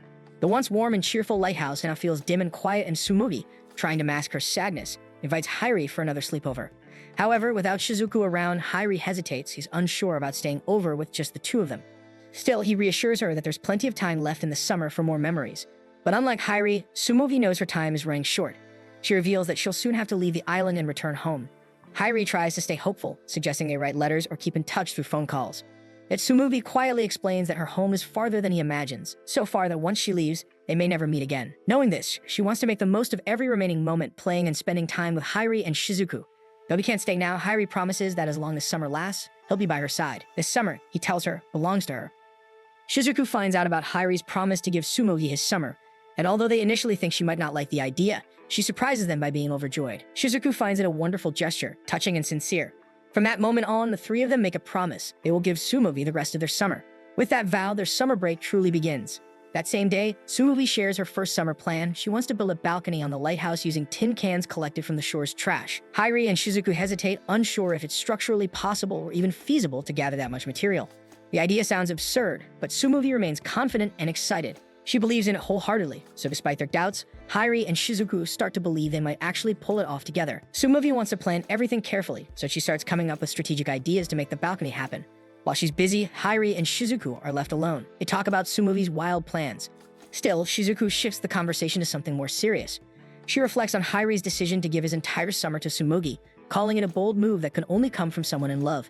Though a bit surprised, Hyrie doesn't fully deny it. Even if he's uncertain about what he truly feels, Shizuku is convinced Hyrie is in love with Tsumugi, and his silence seems to agree. Just as Hyrie tries to process her words, a sudden clatter of cans interrupts them. He looks up to find Tsumugi standing there, frozen. She has overheard everything, every single word, especially the part where Hyrie is said to be in love with her.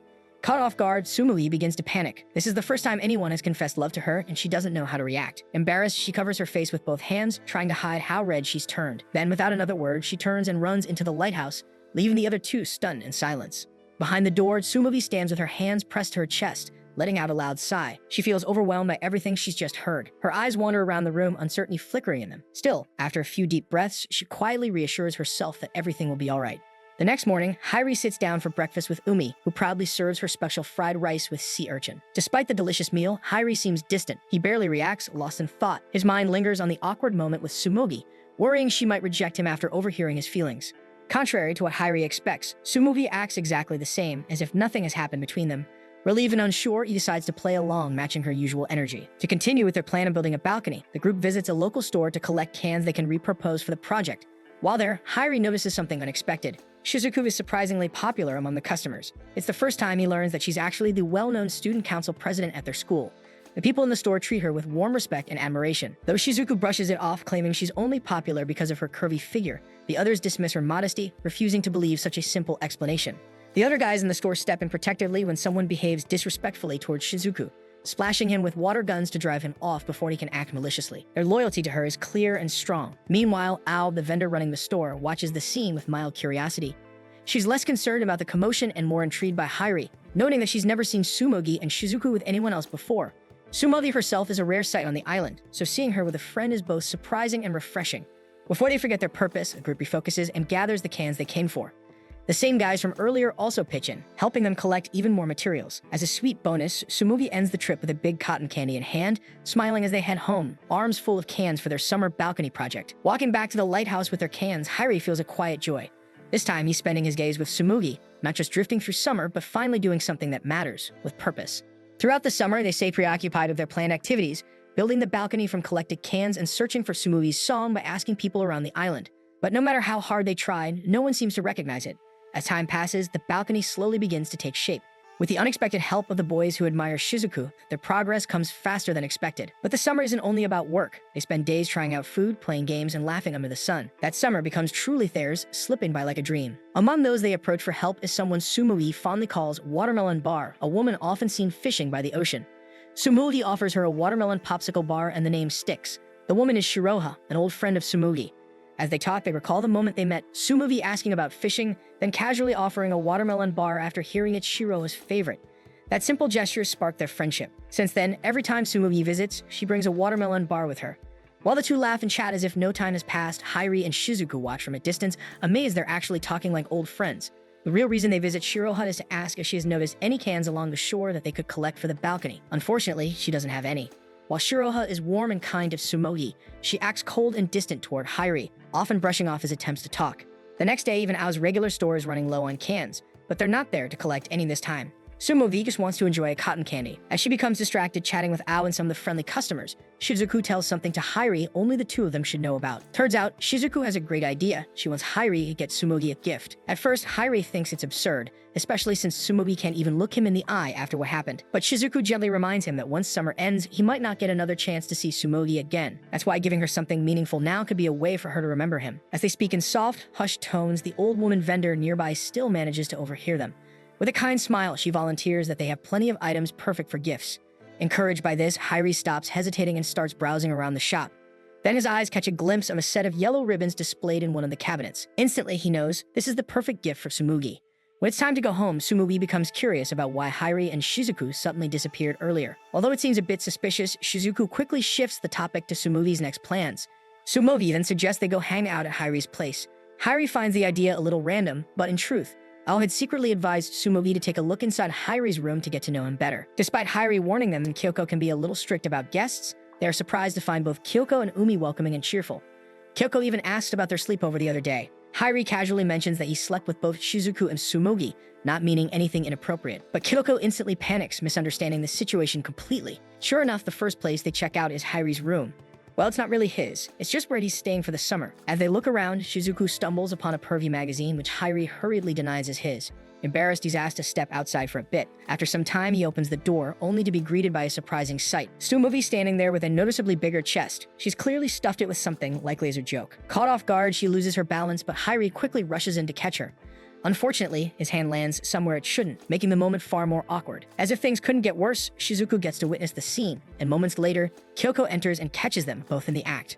The room freezes in tension, with Hyrie left fumbling to explain the entire situation. Later that day, Kyoko rummages through some old boxes and finds a dusty book of nursery rhymes, hoping it might contain the mysterious song Sumugi keeps humming. Excited, they flip through the pages, but to their dismay, the entire book is written in German. None of them can understand it. Shizuku takes a closer look and hums one of the melodies written in the book, and to their surprise, it matches Sumugi's song. At long last, they found it. However, there's still one problem. The lyrics are in German, so they have no idea what the song is actually saying. Wanting to make the experience more personal, Shizuku suggests that Sumugi simply create her own lyrics based on the things she loves. Sumugi pauses, thinking about what she truly likes, and as her eyes land on Hyrie, her cheeks turn bright red in embarrassment. Before they leave Hyrie's place that day, Shizuku leans in and casually warns Hyrie that they actually used his pillows to stuff Sumugi's chest earlier. The thought alone makes Hyrie visibly flustered. To shake it off, he shouts his own name out loud, trying to snap himself back into composure. Seeing this, Sumugi joins in with a loud, cheerful yell of her name too, followed by Shizuku. Now the three of them are standing in front of Hyrie's house, shouting their names into the sky and laughing like little kids. Their voices echo throughout the quiet island. Far away, Shiro hears them while fishing in the ocean. When the shouting finally dies down, the three collapse with laughter, breathless from the chaos. Just then, a group of kids rush over. Excitedly, they announce that they've been gathering cans from the shore to help with her balcony project. Sumugi lights up with joy and happily accepts the cans with a wide, grateful smile. That day, Shizuku has to go home early, so it's just Hyrie and Sumugi who return to the lighthouse to place the collected cans. After they finish a few errands, Sumugi invites Hyrie to climb up to the top of the lighthouse with her. From up there, the view is breathtaking. The ocean stretches endlessly before them, bathed in golden sunlight. But Sumugi doesn't bring him there just for the view. She has something she's been holding in for a long time, and now that she's emotionally ready, she opens up. With a quiet voice, she confesses her feelings.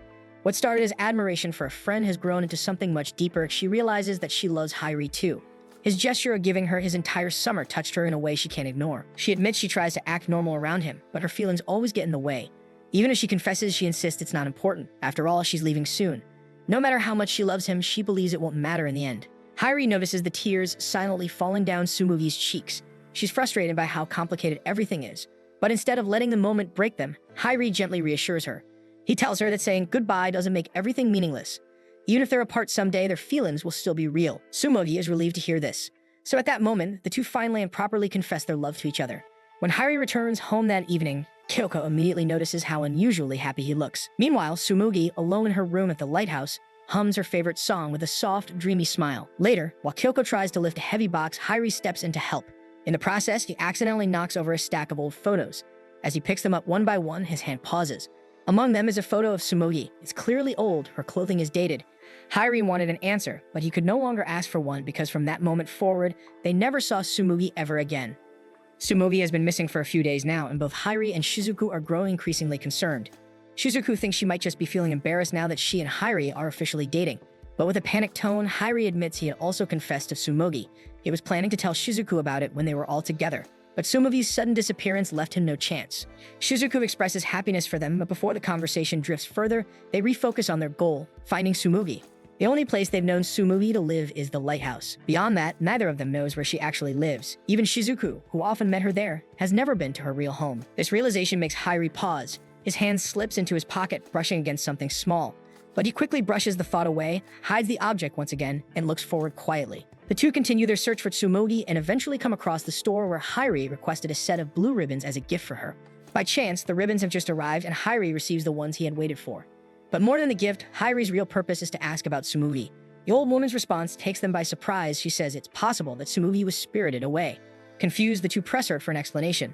The vendor recounts a tale from decades ago. A young blonde girl once vanished without a trace, sparking a huge search across the island. Despite everyone's efforts, she was never found. She even remembers a young boy about Hyrie's age who searched desperately for her. He was said to be the lighthouse keeper. However, beyond the story, there is nothing more the woman can offer. The only person who might have known more is Kato, who has already passed away. Walking away from the old woman's store, Hyrie and Shizuku talk about how strange her story sounded. As they walk, Hyrie pulls out an old photo from his pocket and shows it to Shizuku. To her surprise, the girl in the photo is clearly Tsumugi, wearing traditional clothing from decades past. After hearing the vendor's tale, Hyrie can't help but wonder if the girl in the story was really Tsumugi. Everything seems to line up. The photo is aged and Tsumugi vanished without a trace, just like the girl from the past. Looking closely at the photo, Shizuku points out something else. The structure in the background is familiar. It's the old ancestral house on the cliffside, the same one they visited during Hyrie's tour around the island. Intrigued and desperate for answers, the two decide to return to the house, thinking it might be Tsumugi's old home. When they step inside the house, Hyrie and Shizuku call out, but no one answers. The place feels undisturbed.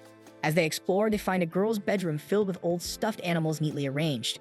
The room feels oddly familiar. Shizuku searches the place and eventually spots an old diary on top of the desk. Opening it, she realizes it belongs to Tsumugi. Together, Hyrie and Shizuku read through the pages. The entries reveal a lonely past. When Tsumugi first started school on the island, her classmates ignored her for the unusual color of her hair and eyes, which is why she spent most of her time with her stuffed animals, who became her only companions. Each day passed with her being ignored, and one day, tired of being invisible, she decided to do something to finally be noticed. Tsumugi once tried to gain attention by mimicking the Namahagi monster, chanting its lines in front of her class. Instead of admiration, it only made her more ignored. Yet someone eventually became her friend, Kato, a girl who also loved stuffed animals. From there, Tsumugi made more friends and gradually found a sense of happiness on the island. But as Shizuku read further, she discovered something startling. Tsumugi had planned to elope with the lighthouse keeper. They had fallen in love, but her parents disapproved of their relationship. Unable to bear the restrictions, Tsumugi made a difficult decision to leave the island and her parents for good. The two were set to meet in the lighthouse the next day, and her last diary entry was a letter to her parents, apologizing and asking for their forgiveness. Still, something doesn't add up. The old woman said the lighthouse keeper searched desperately for Tsumugi too, which means she never actually left the island with him. The thought unsettles both Hyrie and Shizuku, thinking the story about her spiriting away can be true. Hyrie can't shake the feeling that their Tsumugi may have been spirited away too. But before he can voice his thoughts fully, Shizuku spots another note in the back of the diary. It seems to be written by another person. In it, the writer urges the people of the island not to forget her. She pleads for Tsumugi to be remembered. They left the house more confused than when they arrived. Shizuku clings to fear, uncertain of what any of it means. But suddenly, a realization strikes Hyrie. Without a word, he rushes off, leaving Shizuku frozen in place. Hyrie runs straight to the lighthouse, where Tsumugi's stuffed animals remain untouched, as if patiently waiting for her return. He speaks to them, voicing his worries and longing. Then, without warning, a blinding gust of light surrounds him and pulls him in. When Hyrie opens his eyes, he's still in the lighthouse, but everything feels different. As he steps toward the window, his breath catches. The world outside is surreal, a vast field of blooming flowers stretching endlessly, and butterflies flying through the air. Hyrie tries to escape through the door, but it won't budge. Desperate, he climbs the lighthouse stairs to the gallery, hoping for another exit, but every time he reaches the top, he finds himself back at the starting point. The place traps him in a looping maze. He repeats the process, clearly frustrated, until someone suddenly appears before him, Tsumugi. But this isn't the Tsumugi he knows. It's the one from the old photo. Her face is the same, but her clothing and actions feel different. Still, when he speaks to her, she answers to the name.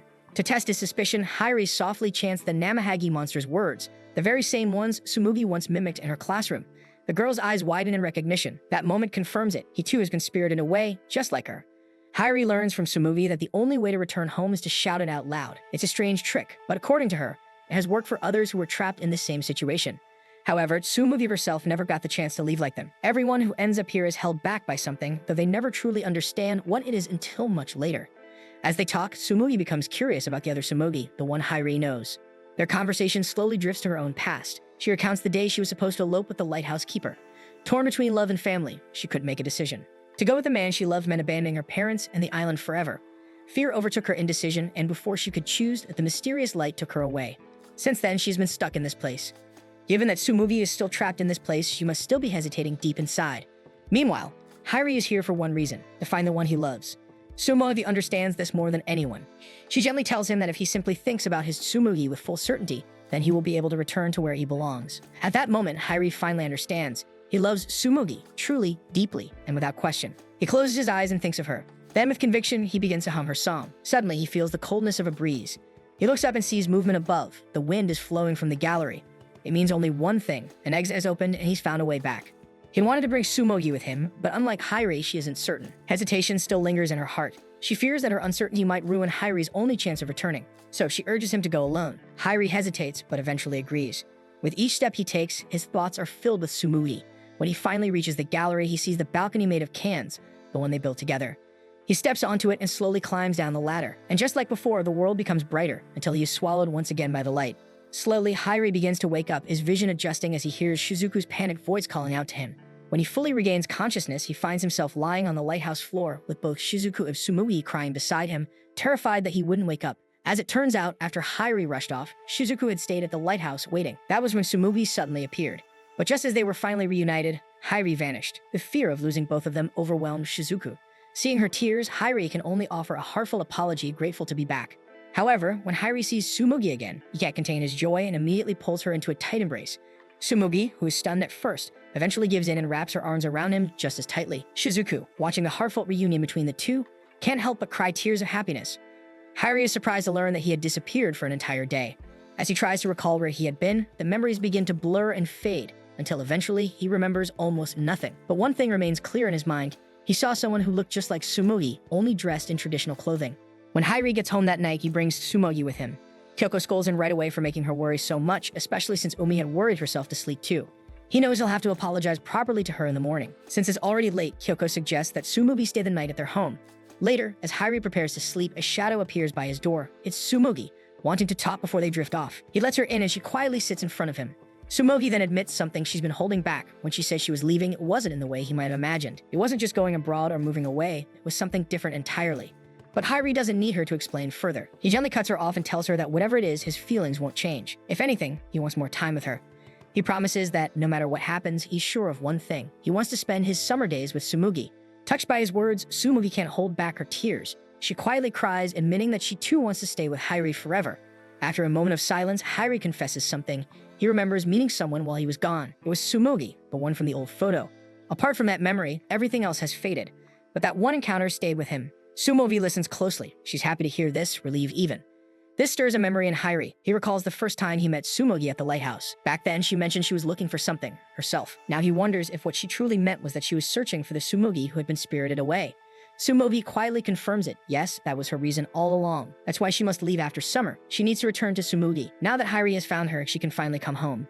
But to Hyrie, this feels painfully unfair. If Tsumugi leaves, then he will be the one left behind, forced to live with the loneliness she leaves in her place. Still, Tsumugi insists. Even though she will miss Hyrie just as much, what he's asking of her is selfish. It would only confuse her, and if that happens, she'll no longer know who to choose. At that moment, Hyrie remembers the gift he had prepared for her. Quietly, he takes out the blue ribbon and offers it to Tsumugi as a symbol of his feelings. Tsumugi's eyes widen with joy. She loves it. Without hesitation, she ties it into her hair. Seeing how beautiful she looks with the ribbon, Hyrie can't help but stare. Then, slowly, he leans forward and kisses her gently. That night becomes a treasured memory for both of them. But as they hold each other and they know it's already 1 week before August 31st, their love story is just beginning, but their summer is almost over. Hyrie wakes up the next morning with Tsumugi asleep beside him, the memories of the night before still vivid in his mind.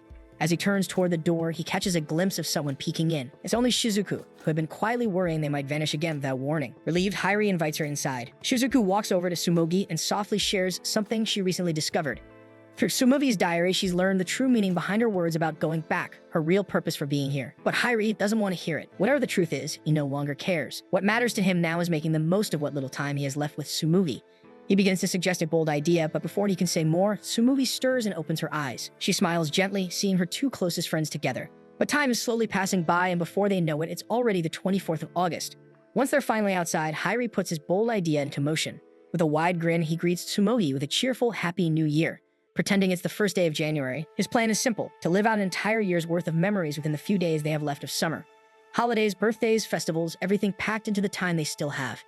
Shizuku instantly loves the idea, imagining how they could celebrate Halloween, Christmas, and more like it was all real. Tsumogi, at first hesitant, is quickly comforted by their warmth and excitement. Encouraged by Hyrie and Shizuku's enthusiasm, she chooses to embrace it. From that moment, the three decide to live their summer as if it were a full lifetime. They head to the shaded ice store and enlist the help of O and Shiroha. Shiroha isn't sure at first why she should join, but a taste of a watermelon popsicle convinces her without much effort. To everyone's surprise, the idea quickly catches on. Their plan is met with support from the townspeople, who respond with unexpected excitement and positivity, eager to help make each day unforgettable. Later that day, Shizuku and Hyrie walk side by side, quietly discussing how to bring their plan to life. As they go over the details, Hyrie brings up another idea. On the final day of August, they could throw a birthday party for Tsumogi, a surprise celebration meant to make their last day together more meaningful. Shizuku agrees, and with that, their final week is set into motion. They spend their days creating a year's worth of memories. They go fishing in the ocean under the bright summer sun, pretending it's the peak of the season. They celebrate Valentine's Day, exchanging gifts as lovers. They even create fake snow, letting artificial flakes fall gently despite the summer heat. Each day becomes a celebration of a different season or holiday, all squeezed into their final week together. As the week nears its end, they head out for one last camping trip. They gather around the bonfire and put on their Halloween costumes. That night, they gather together and look up at the stars. Beneath the night sky, Tsumogi's quiet smile says it all. She is deeply, truly happy. Until the 30th of August arrives and they decide to celebrate Christmas together. Tsumogi prepares small presents for both Shizuku and Hyrie. To their surprise, she gives each of them a spare key to the lighthouse. With those keys, they can always return to the place where their memories began, even if she's no longer there. Hyrie chuckles and teases her for being so bold, saying it's quite straightforward of her to give her boyfriend a spare key. Then Shizuku pulls out a pink box tied with a ribbon and hands it to Tsumogi. As Tsumogi unwraps the gift, her eyes widen in disbelief. It's a bikini. The three of them burst into laughter, joking around about it and letting the joy of the moment carry them. But in the middle of their laughter, Tsumogi suddenly breaks down in tears. She cries like a child, unable to hold back the emotion. It isn't the gift, it's the reality that this summer is nearing its end. She doesn't want to say goodbye, doesn't want to leave. She wants to stay right here with the people who made her final summer feel like an entire lifetime. Seeing her friend in distress, Shizuku gently embraces Tsumogi to offer comfort. Tsumogi worries about what will happen tomorrow, but Shizuku reassures her with soft certainty that no matter what, they will enjoy each day. Although it's only a small lie meant to ease her heart, Hyrie supports Shizuku's words, hoping to lift Tsumogi's spirits. Tsumogi wipes her tears, slowly regaining composure, though she still struggles to believe how much they truly care for her. But the answer is simple: they love her. They want her to smile, even if only for a little longer, and Tsumogi, in return, cherishes both of them deeply. But no matter how hard they try to stretch time, the inevitable arrives. When the clock passes midnight, summer break enters its final day. It is now August 31st. The next morning, Shizuku excuses herself, saying she needs to prepare something and must head home early. She leaves Tsumogi in Hyrie's care. Although Tsumogi wants to spend more time with Shizuku, there's nothing she can do. So as Shizuku walks away, Tsumogi quietly watches her go, eyes brimming with tears. Hyrie and Tsumogi remain standing in silence until a sudden gust of wind blows through. Hyrie instinctively shields his face and closes his eyes. But when he opens them again, a wave of dread washes over him. Tsumogi is gone. Panic rises quickly in his chest as he spins around, searching the area in fear that he lost Tsumogi already. Just as the fear begins to settle in, he looks outside again, and there she is. Tsumogi stands there as if nothing happened. Hyrie is relieved to see Tsumogi standing there safe. He longs to hear her say how much she loves him one last time, to remember everything, even her voice. Tsumogi feels the same and silently urges him to do the same. So they exchange their I love yous. Hyrie then embraces her tightly in front of the lighthouse. That night, when the clock strikes 7, Hyrie begins to speak about something that is about to happen. Though Tsumogi tries to understand, his answers remain vague and elusive. At first, she thinks he's simply being mean, but when he gently takes her hand, leads her outside, and opens the door for her, she finally realizes what he means. Outside, the lighthouse is glowing with the soft light of countless candles, forming a path that stretches out before them. It is a surprise birthday celebration for Tsumogi. Since it's her final day on the island, they want her to have a lifetime's worth of candles to blow out. She is stunned by the sheer number, wondering how they managed to gather so many. It turns out they didn't do it alone. The youth group from the island also helped, crafting each candle from cans they had collected over time, eager to make Tsumugi's last summer unforgettable. Hyrie reaches out his hand and Tsumugi gladly takes it. Together, they walk down the candlelit path. In that moment, she feels overwhelmed with gratitude for the friends she has found and the memories they created. The candles stretch far and wide, reaching even to the seashore where Tsumugi and Hyrie sit together. There, they quietly talk about her past. As it turns out, the Tsumugi from long ago was once her friend. The song she always hums is the same song that Tsumugi used to sing back then. However, she never had many friends, so she rarely had the chance to share it with anyone. Stuffed animals had been Tsumugi's best friends until she met Kato, who became her closest companion. Later, she fell in love with the lighthouse keeper. Together, they planned to flee the island, but before they could, she vanished. It turned out that Tsumugi had read her diary, which was how she learned all of this. The final entries, written in a different handwriting, were her own. She had sworn to keep the original Tsumugi's memories alive. She held on to the hope that one day the real Tsumugi would return. Until then, she would take her place. She did all of this so that no one would ever forget her again. But despite her efforts, each time she asked people about Tsumugi, they seemed to have already forgotten. As time passed, fewer and fewer remembered her at all. Until one day, Kato found her and gently advised her to start doing what she truly wanted. But the truth was, she didn't know what she wanted yet. It was then she decided to make friends of her own before the real Tsumugi returned, because if that day came, she knew she would have to leave. In that process, she met Shizuku, who also loved stuffed animals, and slowly she fell in love with Hyrie. These moments, these feelings, they were no longer about becoming Tsumugi. They were hers alone. Through time, she makes several friends and comes to know true happiness. Now that she meets all of them, there's so much she wants to do next, like spending the winter with Hyrie and Shizuku or swimming at the beach when summer arrives. She imagines them wearing yukatas during festivals, and even the petty arguments they might have along the way feel precious in her mind. Hyrie silently agrees with everything Tsumugi says. Even though she knows her time is short, she still looks forward to making memories with Shizuku and Hyrie tomorrow and for as long as she can. She even names her friends one by one, looking forward to the amazing memories they can make along the way. However, when Tsumugi turns to Hyrie, he is already crying. The realization that she won't be with them in the coming days weighs heavily on him. Still, Tsumugi comforts him. Even though her time is almost up, the memories they created together fill her heart with joy. In that moment, they decide to enjoy what little time remains. As Tsumugi gazes out at the view, she reflects on how beautiful her summer has become. Then for the first time, she sings her song, this time with lyrics. She sings of searching for herself, of standing by the lighthouse and humming melodies so that someone might find her.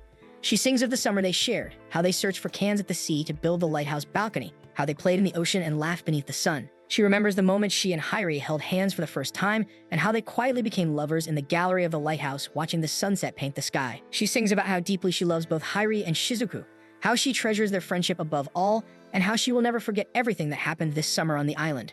Her voice is soft as her head rests gently on Hyrie's shoulder, surrounded by candlelight, facing the ocean under the moonlit sky. But even the most beautiful moments must come to an end. As the clock approaches midnight, Tsumugi is no longer there. The one leaning on Hyrie's shoulder is now just a stuffed animal. Hyrie remains quiet, so Shizuku joins him, sitting silently by his side. He lets out a soft sob, unable to hold it back, and Shizuku offers a gentle smile as she remembers Tsumugi's final moments with them and quietly wishes her a happy birthday one last time. The next day, Hyrie and Shizuku meet at the ship station, where they quietly reminisce about their summer and Tsumugi. Looking back, everything feels surreal. Meeting someone in an unfamiliar place and having the best time of your life is a rare kind of miracle. But like all good things, summer must come to an end. In their case, Tsumugi became summer break itself, a beautiful moment they will always carry. As they continue talking, a soft humming interrupts them.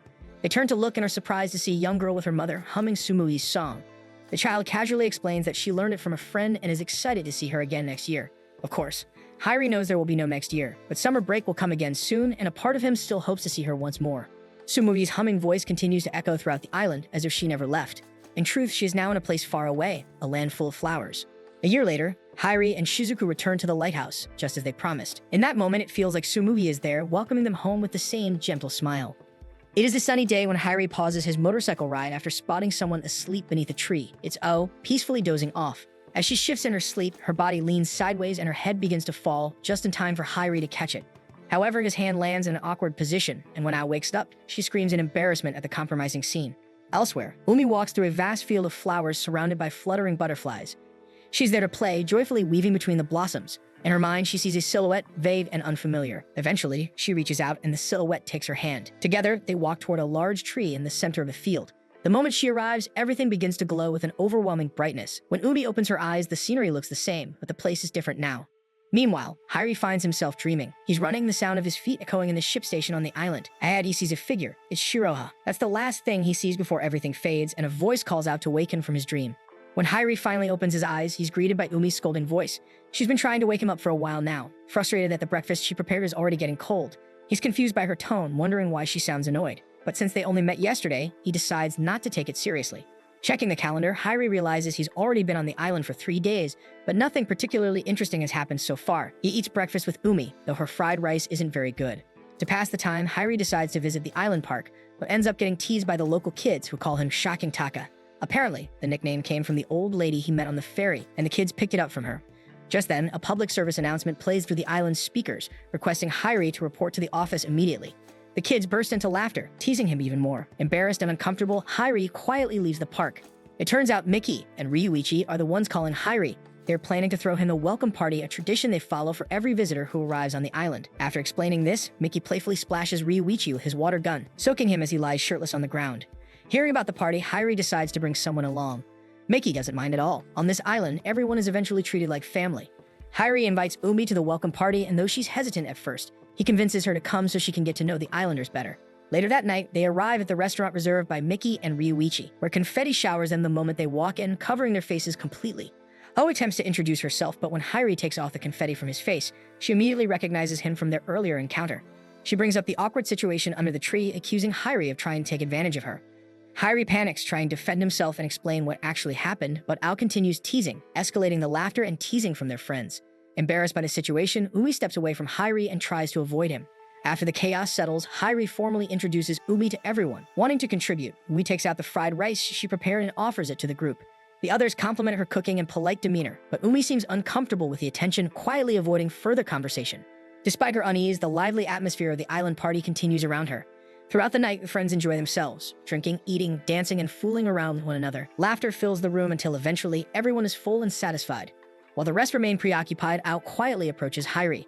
Ao shares that she has known the others since they were children, and that they've all been part of the same youth group. Hyrie feels a bit envious, as there's nothing like that back in his hometown. Seeing this, Ao suggests he join their group while he's on the island. After all, he is their Grandma Kato's grandson, so he is more than qualified. Still, what captures Hyrie's curiosity most is Shiroa's absence. Ao admits she invited her, but Shiroa refused. She's incredibly shy, Ao says, and advises Hyrie not to mess with her. Once the party ends, Hyrie walks home carrying Umi, who has already fallen asleep. Ao follows them, concerned the two might get lost. Though she pretends she's only doing it for Umi, Hyrie offers to walk O home next after putting Umi to bed.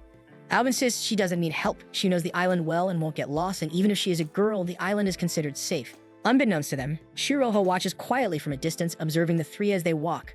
The next morning, Umi prepares her usual fried rice, but this time it turns out too sweet. Even she doesn't seem to like it, so she asks Hyrie to pass the soy sauce. While doing so, she accidentally calls him Dad, though Hyrie doesn't think much of it and brushes off casually. Later that day, Hyrie rides his motorcycle around the island again, still not being able to help clean up the shed. Along the way, he passes a small shaved ice stand and is intrigued to stop. The vendor suggests he enjoy the treat inside the shop's living room for a better experience. He follows the suggestion and steps inside. While exploring, he mistakenly opens one of the side rooms, only to find Ao inside, mid-change, her skin barely covered. Shocked, Hyrie panics and by pure instinct, flings the shaved ice at her exposed skin, startled and embarrassed. Though Hyrie tries to explain his side, Ao doesn't seem entirely upset about the situation. In fact, she secretly fantasizes about being involved with him, hiding her flustered face. However, Hyrie insists on getting his shaved ice. His bluntness unintentionally offends Ao, leaving her frustrated. At that moment, Shiroa happens to pass by and is instantly caught by the noise. She hears loud voices nearby, and when she peeks in, she sees O angrily throwing shaved ice at Hyrie. Rather than getting involved, she quietly backs away and chooses to avoid the commotion. Meanwhile, back at home, Umi is playing with a fan while Hyrie relaxes in the bathtub. Despite the chaos from earlier, he is still thinking about the shaved ice. Oddly enough, the scent and feeling linger. According to him, it smells like first love. The next day, Hyrie returns to the shaved ice store, where Ao stands by his side. Since Kyoko never lets him help out, he has little to do. Suddenly, a group of island kids rush over and call out Professor, a nickname she earned after teaching them various things. Hyrie tries to tease her with a sulky face, but the mood shifts when the kids also call him Shocking Taka. The name continues to spread among the children, making him increasingly uncomfortable. Ao, amused, throws the teasing right back at him. Trying to save face, Hyrie accepts the kids' appraisal-off challenge. Ao volunteers to be the adjudicator. As the day ends, the kids head home with big smiles. Throughout the game, Hyrie presents strange items that Ao initially assumes are part of a strategy to lose on purpose. However, it turns out he's genuinely trying to win, which only adds to his frustration when he doesn't succeed. That night, deep in the forest, Ao walks alone under the trees, a torch in hand and her pet Inari trailing in front of her as well. The next day, Hyrie returns for shaved ice and immediately notices Mickey and Ryuichi nearby. It turns out they're busy planning for the upcoming festivals. The island hosts two major events, the Sea Festival and the Mountain Festival. The Sea Festival draws in tourists, so they encourage Hyrie to experience it firsthand. In contrast, the Mountain Festival is more traditional and rooted in local customs. As they continue talking, Ryuichi suddenly shifts the topic to Starbucks. Hyrie tries to explain what he ordered there, but Ao misinterprets it as something suggestive. Caught off guard, Hyrie turns to the others and jokingly asks if Ao was a pervert. Much to her dismay, Miki and Ryuichi agree without hesitation, while Ao loudly protests in defense. On the other hand, Tenzin is playing tennis with Inari but struggles to win against her, growing increasingly frustrated with each failed attempt. Ryuichi and Miki, watching from the sidelines, sigh at his persistence before deciding to leave for other errands. Miki comments on how often Hyrie visits them lately. He's clearly becoming more comfortable around their group. Before parting, Miki casually tells Hyrie to take care of Ao, a comment Hyrie doesn't quite know how to act on. A while later, Ao emerges from the shaved ice store, yawning from exhaustion. She tells Inari it's time to head home. Hyrie takes notice of how worn out she seems, and Miki's earlier words finally make sense to him. As they walk back together, Hyrie observes how Ao begins to doze off while walking. Her speech becomes mumbled and incoherent until she stumbles, nearly collapsing from exhaustion. Hyrie quickly supports her, preventing her from falling. As he steadies her, he notices a round ornament in her hair. He compliments its beauty and asks if he can touch it, but the simple comment causes Ao to misinterpret his intentions again, flustered by whatever thought runs through her mind. As Hyrie reaches out to touch it, he admires the bead in Ao's hair, thinking it's made of glass. She corrects him. It's called a tambadama. Only then does Ao realize Hyrie was genuinely talking about the bead and not anything inappropriate, which offends her further. She pushes him away in frustration. Despite her sharp tone, Hyrie insists on walking her home. With no energy to argue, Ao continues the walk beside him. Curious about her exhaustion, Hyrie asks why she's been so sleepy. She explains that her duties have started. Her family is responsible for the upcoming mountain custom. Hyrie assumes she must be some kind of important figure, like a priestess guarding the island. But in reality, Ao clarifies her role isn't that grand. She simply wanders the island with a lantern every night, with no superpowers or anything like that. Hyrie expected something more profound, so Ao's simple answer disappoints him. She explains that she's the only one in her family allowed to perform the custom, which raises concern for Hyrie. If anything happens to her, there would be no one with her. But Ao insists the island is as safe as it can be. Hyrie's concern makes Ao wonder if he's falling in love with her, but he quickly denies it. They continue teasing each other along the way. The next day, Hyrie returns to the shaved ice shop hoping to see Ao, but is greeted by the old lady instead. She informs him that Ao is out for a checkup and won't be around for today. Disappointed, Hyrie takes a seat and waits until time passes, but Ao is still not in sight. That night, while Hyrie is lying in bed and trying to fall asleep, the sound of mosquitoes keeps bothering him, prompting him to swat at the air. He misses, but as he turns to his window, something catches his eye, a faint glow in the middle of the mountains. Remembering Ao's words, he wonders if it might be her. Driven by curiosity, he grabs a flashlight and makes his way toward the glowing light. Upon finding her, he doesn't reveal himself immediately, choosing instead to observe from a distance. He follows her quiet steps through the forest. Suddenly, a glowing butterfly appears. Just as Ao is about to get hold of it, Hyrie, astonished by the beauty of the moment, unintentionally makes a faint sound. Startled, Ao turns and the butterfly flutters away. When Ao faces Hyrie to confront him, he dodges her questions and instead asks about the glowing butterfly. Her eyes widen in surprise, shocked upon learning that Hyrie can also see the Shichie Chu, which is the glowing butterfly. Ao is having a flashback back when she was still younger. She seemed to be arguing with someone identical to her. There in the woods, she screamed and shouted, and eventually ran away. While doing so, she dropped the Tambadama bead, which the other person picked up and held close to her heart. Back in the present, Hyrie is having breakfast with Umi, but he seems to be distracted by what he saw last night. So when Umi asks him about the fried rice she cooked, he immediately gives an honest answer, saying it was not good, without thinking through what he just said. Although he did not mean to say that out loud, the fact only infuriates Umi more. That day, Hyrie goes to the shaved ice store looking for Ao, but only the old woman is there, informing him that Ao will be around by noon, so he tries to find something to eat while waiting for her. Coincidentally, Shiroha happens to arrive in time to see Hyrie pick out the last remaining watermelon popsicle, so she's about to turn around and leave when Hyrie stops her. Hyrie ends up giving the watermelon popsicle to Shiroha. Shiroha senses Hyrie's curiosity about Ao, so Hyrie asks her about their family duties. However, since the islanders are not allowed to climb the mountain during the ritual, Shiroha has no idea about this matter. Shiroha also shares that there used to be 3 families doing the ritual: the Sarukata, which is Ao's family, the Naruse, which is Shiroha's family, and a third one that has already been forgotten. However, it is only Ao's family that continues to perform the ritual after all this time. At that moment, Ao suddenly arrives, yawning in exhaustion. She appears to be reciting something but stops once she sees Hyrie sitting with Shiroha. She walks over and sits beside Hyrie with an upset expression. Hyrie tries to bring up last night, but Ao quickly denies it ever happened, calling it one of his hallucinations. However, when Hyrie compliments how divine she looks, Ao brushes it off as flattery, only to realize too late that she's confirmed the event really did happen. Caught in her own lie, she grows flustered. The two begin to bicker and nag at each other, their voices growing louder in petty disagreement. Finally, Ao admits defeat and warns Hyrie not to go to the mountains at night, at least show some respect for the island's customs. Then she lets out a big yawn, which Hyrie notices. Without much thought, he offers his lap for her to rest on. To his surprise, Ao immediately lies down and falls asleep without hesitation. The sight shocks Shiroha as well as Tenzin and Ryuichi, who decide to walk away quietly to give them space. After finishing her popsicle, Shiroha also stands to leave, but before walking off, she echoes Ao's warning, Hyrie really shouldn't be going to the mountains at night. The next day, Hyrie finds Ao once again fast asleep, this time under a tree near the beach, which startles him. With a sigh, he decides to sit beside her. Suddenly, the weather changes. Feeling the cold, Ao instinctively reaches out and hugs Inari. With this, Hyrie gently pulls Inari away from Ao's grip. But seeing her hug herself from the cold, he removes his jacket and carefully drapes it over her. While doing so, Ao suddenly reaches out and pulls him into a tight hug. Hyrie panics, completely frozen in place. Just when he thinks things can't get any worse, Shiroha walks by and catches them at that exact moment. When Ao finally opens her eyes, she slowly realizes how close she is to Hyrie. Her scream pierces the air as she panics, accusing Hyrie of doing something indecent. In public, no less. Hyrie tries to explain himself and calm her down, but Ao's grip is still tight, making it hard for him to break free. After a few moments, they begin talking more calmly. Hyrie guesses that she must have been awake all night because of her duties. He also asks if she'll be there again tonight, but Ao repeats her warning, he really must not go back to the mountain. However, no matter what Ao says, Hyrie doesn't comply. That night, he returns to the mountain with his flashlight, determined to find her. As he climbs, he spots one of the glowing butterflies and remembers how Ao touched them. Out of curiosity, he reaches out and does the same. The moment his fingers make contact, a vision floods his mind. He sees a man losing his wife and daughter, overwhelmed by grief and regret. Pain grips Hyrie's chest, and before he realizes it, his body starts moving on its own. Step by step, he walks uncontrollably toward the mountain's edge. Just in time, Ao arrives and pushes him away, slapping him hard. This causes Hyrie to blink back to reality. Ao explains that the glowing butterfly he touched carries someone else's memories. People with unresolved feelings or unfinished business often leave these behind. Touching them causes one to relieve their pain. She tells him these butterflies are usually visible only to animals or people who are emotionally sensitive, so she must guide them to return these lost memories to where they belong. Ao escorts Hyrie to the end of the mountain trail, hoping he can find his way back home safely from there. She still has work to do and cannot leave just yet. Concerned by how dangerous it is, she tells Hyrie not to return, but he remembers that Ao touches the butterflies too. Ao explains that she's built a tolerance after doing it for so long, it no longer affects her. Although touching the butterflies is no longer part of her formal duties, there's still one memory she wants to find, which is why she keeps doing it. Hyrie asks if it's worth risking her safety, but Ao doesn't give a direct answer.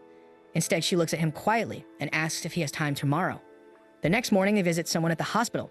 Her name is Ai, Ao's older twin sister who has been confined there for some time. She lies unconscious, but even so, Ao speaks to her gently as if she can hear everything. It turns out Ai was in an accident and has been asleep ever since. Recalling their conversation from the night before, Ao tells Hyrie that the memory she wants to find belongs to Ai. Grandma Kato once told her about a butterfly that could awaken someone from sleep. Though there's a chance the story was just meant to comfort her, Ao can't bring herself to dismiss the possibility, not when it comes to her sister. As she continues speaking, Ao suddenly feels drowsy. She leans against Ai's bedside and falls asleep beside her. Hyrie, watching quietly, notices something. Ai has a Tambadama bracelet tied to her hand just like Ao. He stays silent, observing the two of them, and then turns his gaze toward the mountain. That night, Hyrie returns to the mountain and greets both Ao and Inari, ignoring Ao's constant reminders and scolding. Despite the danger of searching for memories, Hyrie insists on staying with her. Ao jokes that he must be falling in love with her, to which Hyrie surprisingly admits he might be. The response catches Ao off guard, and even Hyrie seems shocked by what he said. But Ao gently tells him she can't think about things like that right now. Her focus remains on her family duties and caring for her sister, nothing else. Hyrie doesn't see it as a problem at all. In fact, he finds a loophole in the situation. Since islanders aren't allowed to climb the mountain due to their customs and he isn't an islander, he can freely go. His answer flatters Ao, so she agrees to let him tag along on the condition that he stays close to her at all times. From then on, Ao, Inari, and Hyrie begin their nightly strolls through the mountain in search of Ai's memories. They explore every night, returning each day to work at the shaved ice store, completely exhausted. Ao touches one glowing butterfly after another, hoping to glimpse something connected to her sister. Despite their efforts and repetition of the same routine for several days, they find nothing. One night, Ao shows Hyrie the sacred Tachibana tree. It usually blooms before summer, but for some reason, this one is always a bit late, offset from the real world. Legend says the tree stands at the border between this world and the next. As Ao approaches, she kneels down and places her lantern near it. The glowing butterflies gather and rise toward the tree, eventually disappearing into the sky. Ao explains she can only guide the butterflies with her lantern when the tree is in bloom, making this the limited window of time for her sacred duty. The next day, Ao visits her sister in the hospital again, talking to her and telling her stories. Hyrie questions this, but Ao explains that it's because her sister might remember everything when she wakes up, so it's like they're just hanging out with each other. Then she urges Hyrie to speak to Ai as well. With this, Hyrie steps forward and introduces himself as Ao's boyfriend, which Ao quickly protests. Though while Ai is still asleep, Ao chooses to put her first, so they'll have to wait until Ai wakes up. This strengthens Hyrie's resolve to help Ao. Finding Ai's memory is no longer just a favor, it's a condition.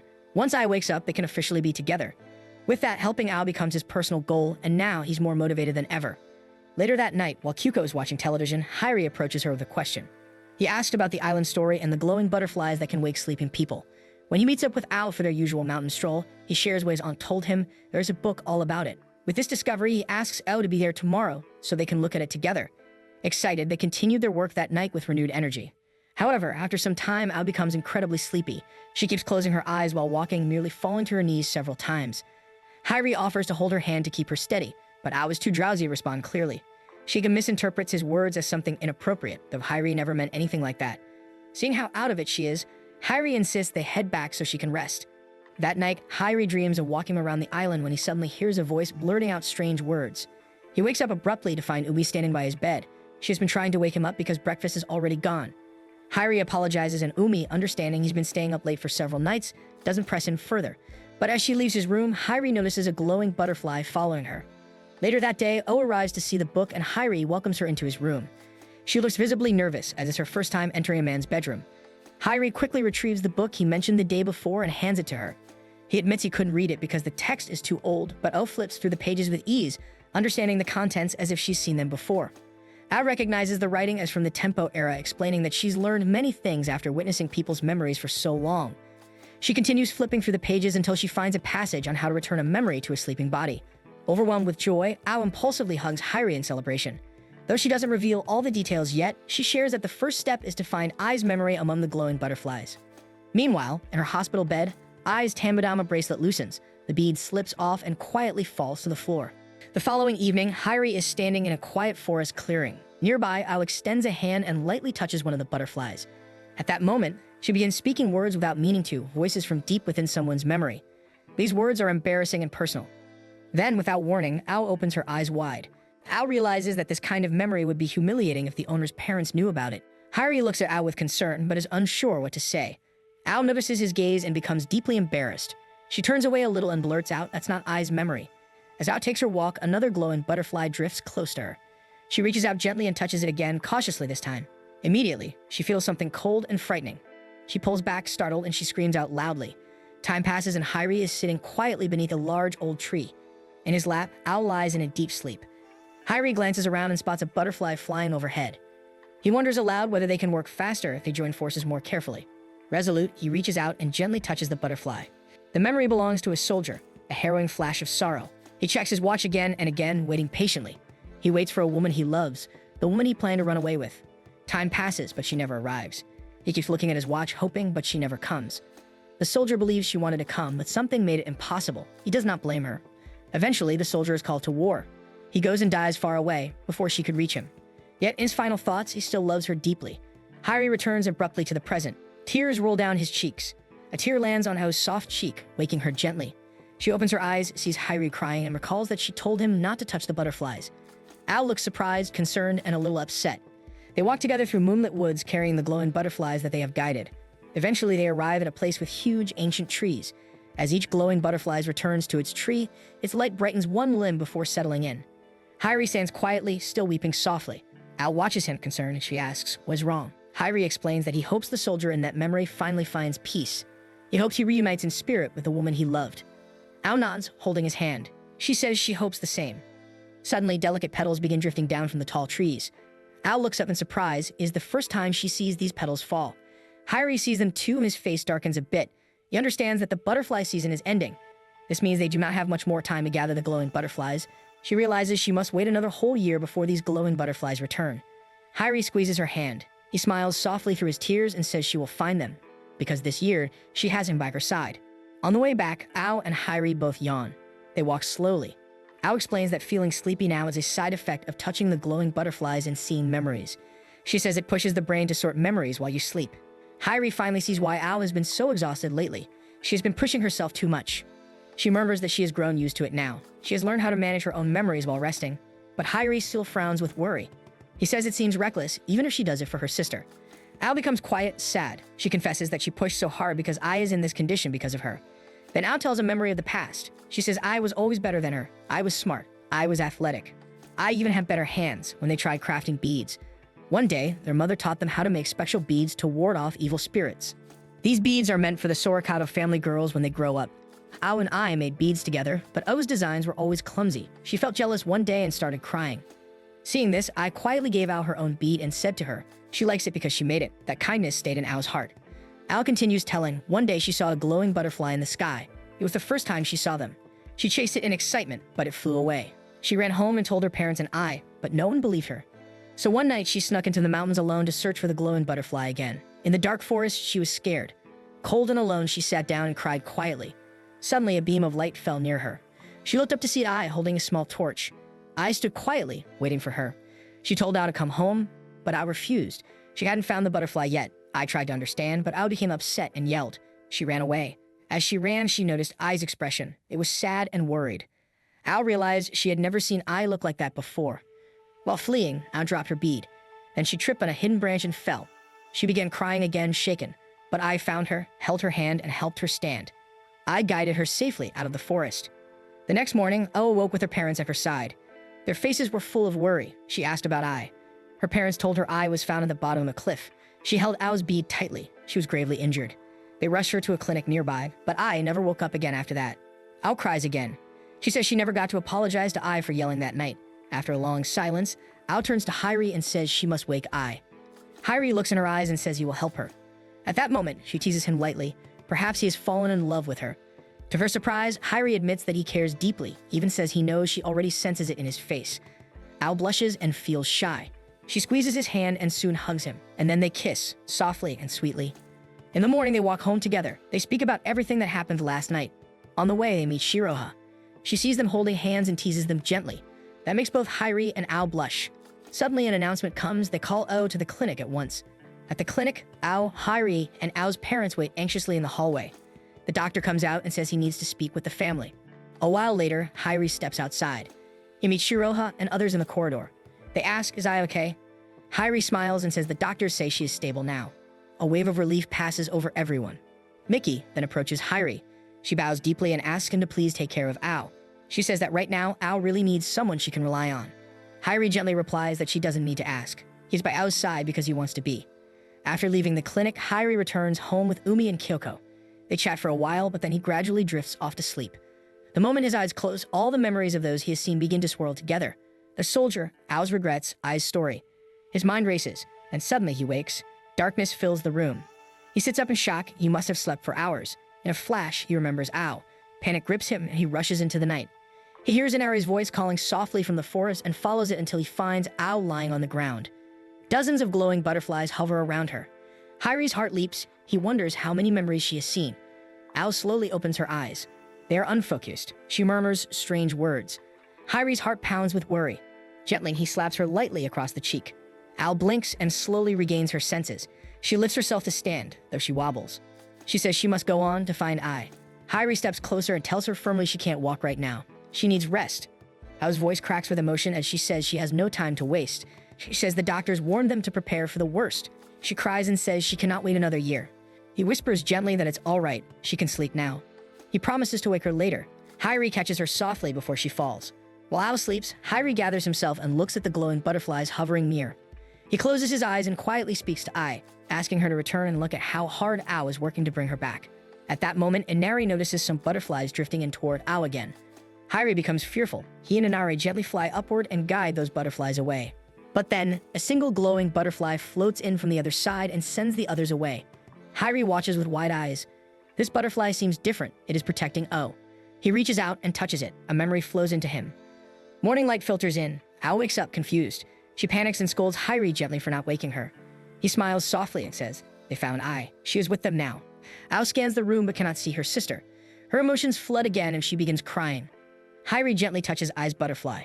He bends and kisses Ao softly. Ao gasps and suddenly she sees images appearing in her mind. Ai's memories. She sees Ai running after Ao. Ai looks sad and determined. She regrets not believing O about the glowing butterfly. So Ai goes searching, trying to show Ao that she believed her. As she nears the cliff, she stumbles and falls. Back in the present, Ao begins to cry heavily. She now understands Ai was always thinking of her, even when she was slipping away. Hyrie softly tells her how amazing her sister is. Ao sees Ai's butterfly glowing in her hand. She carefully presses it to her chest and decides they must go home. She rises and walks toward the door. At the clinic, O approaches Ai's bedside. She sits next to her sister. In a whisper, she says, "Please wake up, Ai." Then she kisses her. As she does, the glowing light slowly fades into the air. Ao feels calm, peaceful. She knows Ai's memories are safely returned. She closes her eyes and lies down beside her big sister's bed. Hyrie leans over and says, "Take a nap now." He promises he will wake her this time. Then she closes her eyes fully, sleeping beside Ai at last, peace settling over them both. After some time, Ao slowly opens her eyes. As she wakes up, she sees someone sitting in front of her. It is Ai. Ao is shocked. For a second, she does not believe what she is seeing. But then she jumps forward and hugs Ai tightly, so tight that Ai almost cannot breathe. Ao keeps crying. There's so much she wants to say, but the tears do not stop. First, she says sorry to Ai. Then she thanks her for always believing in her even when things were hard.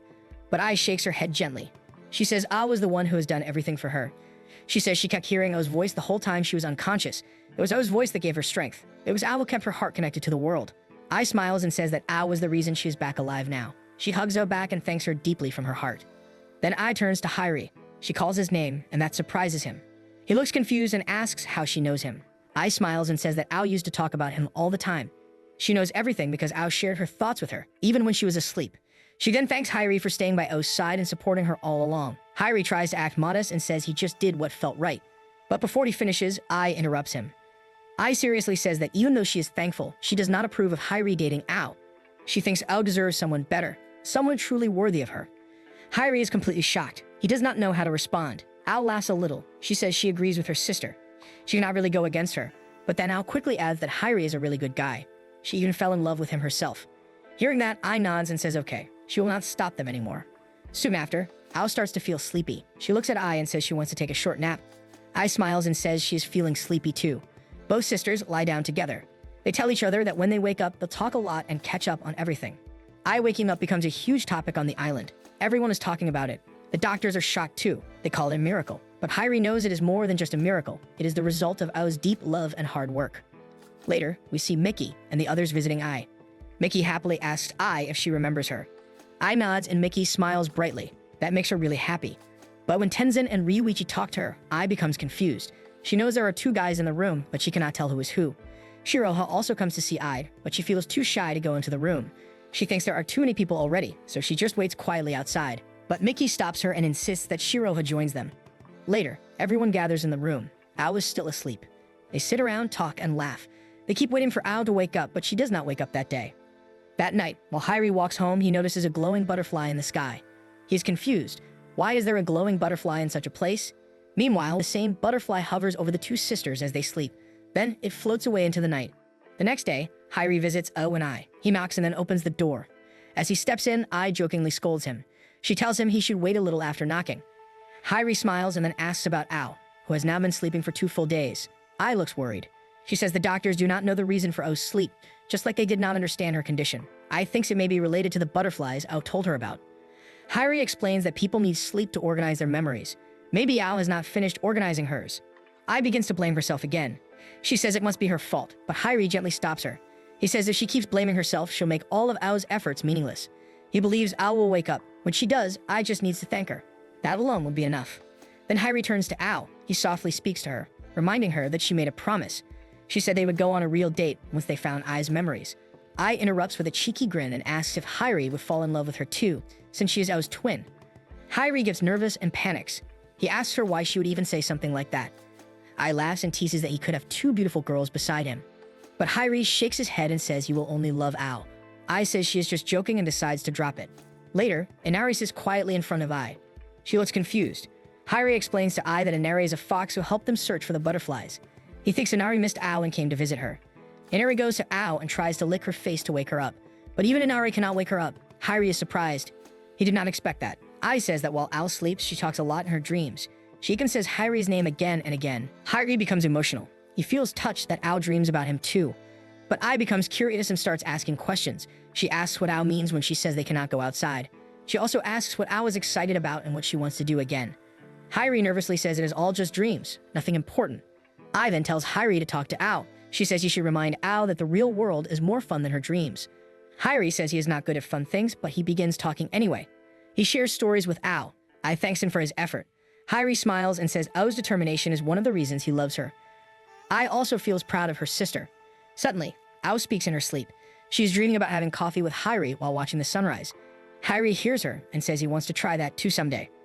At night, Hyrie walks with Inari to guide the butterflies back to their home tree.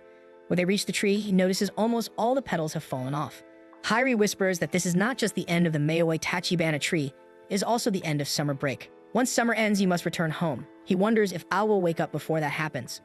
The next day, Hyrie visits the clinic again. He knocks on the door and suddenly hears Ao's voice. He rushes in and sees Ao sitting up in bed. He happily calls out her name. Ao smiles and jokes that maybe she slept too long. Ao apologizes for making them worry, but Ai says it was never a problem. She loved hearing Ao's voice while she was asleep. Now she is healthy again. Hyrie says he'll go get the doctor, but Ao stops him. She says she wants to get some fresh air first. She asks Hyrie to carry her outside. While Ao gets ready, Ai thanks her for everything she has done. She promises that even though she cannot move around well, she will do everything she can for Ao in return.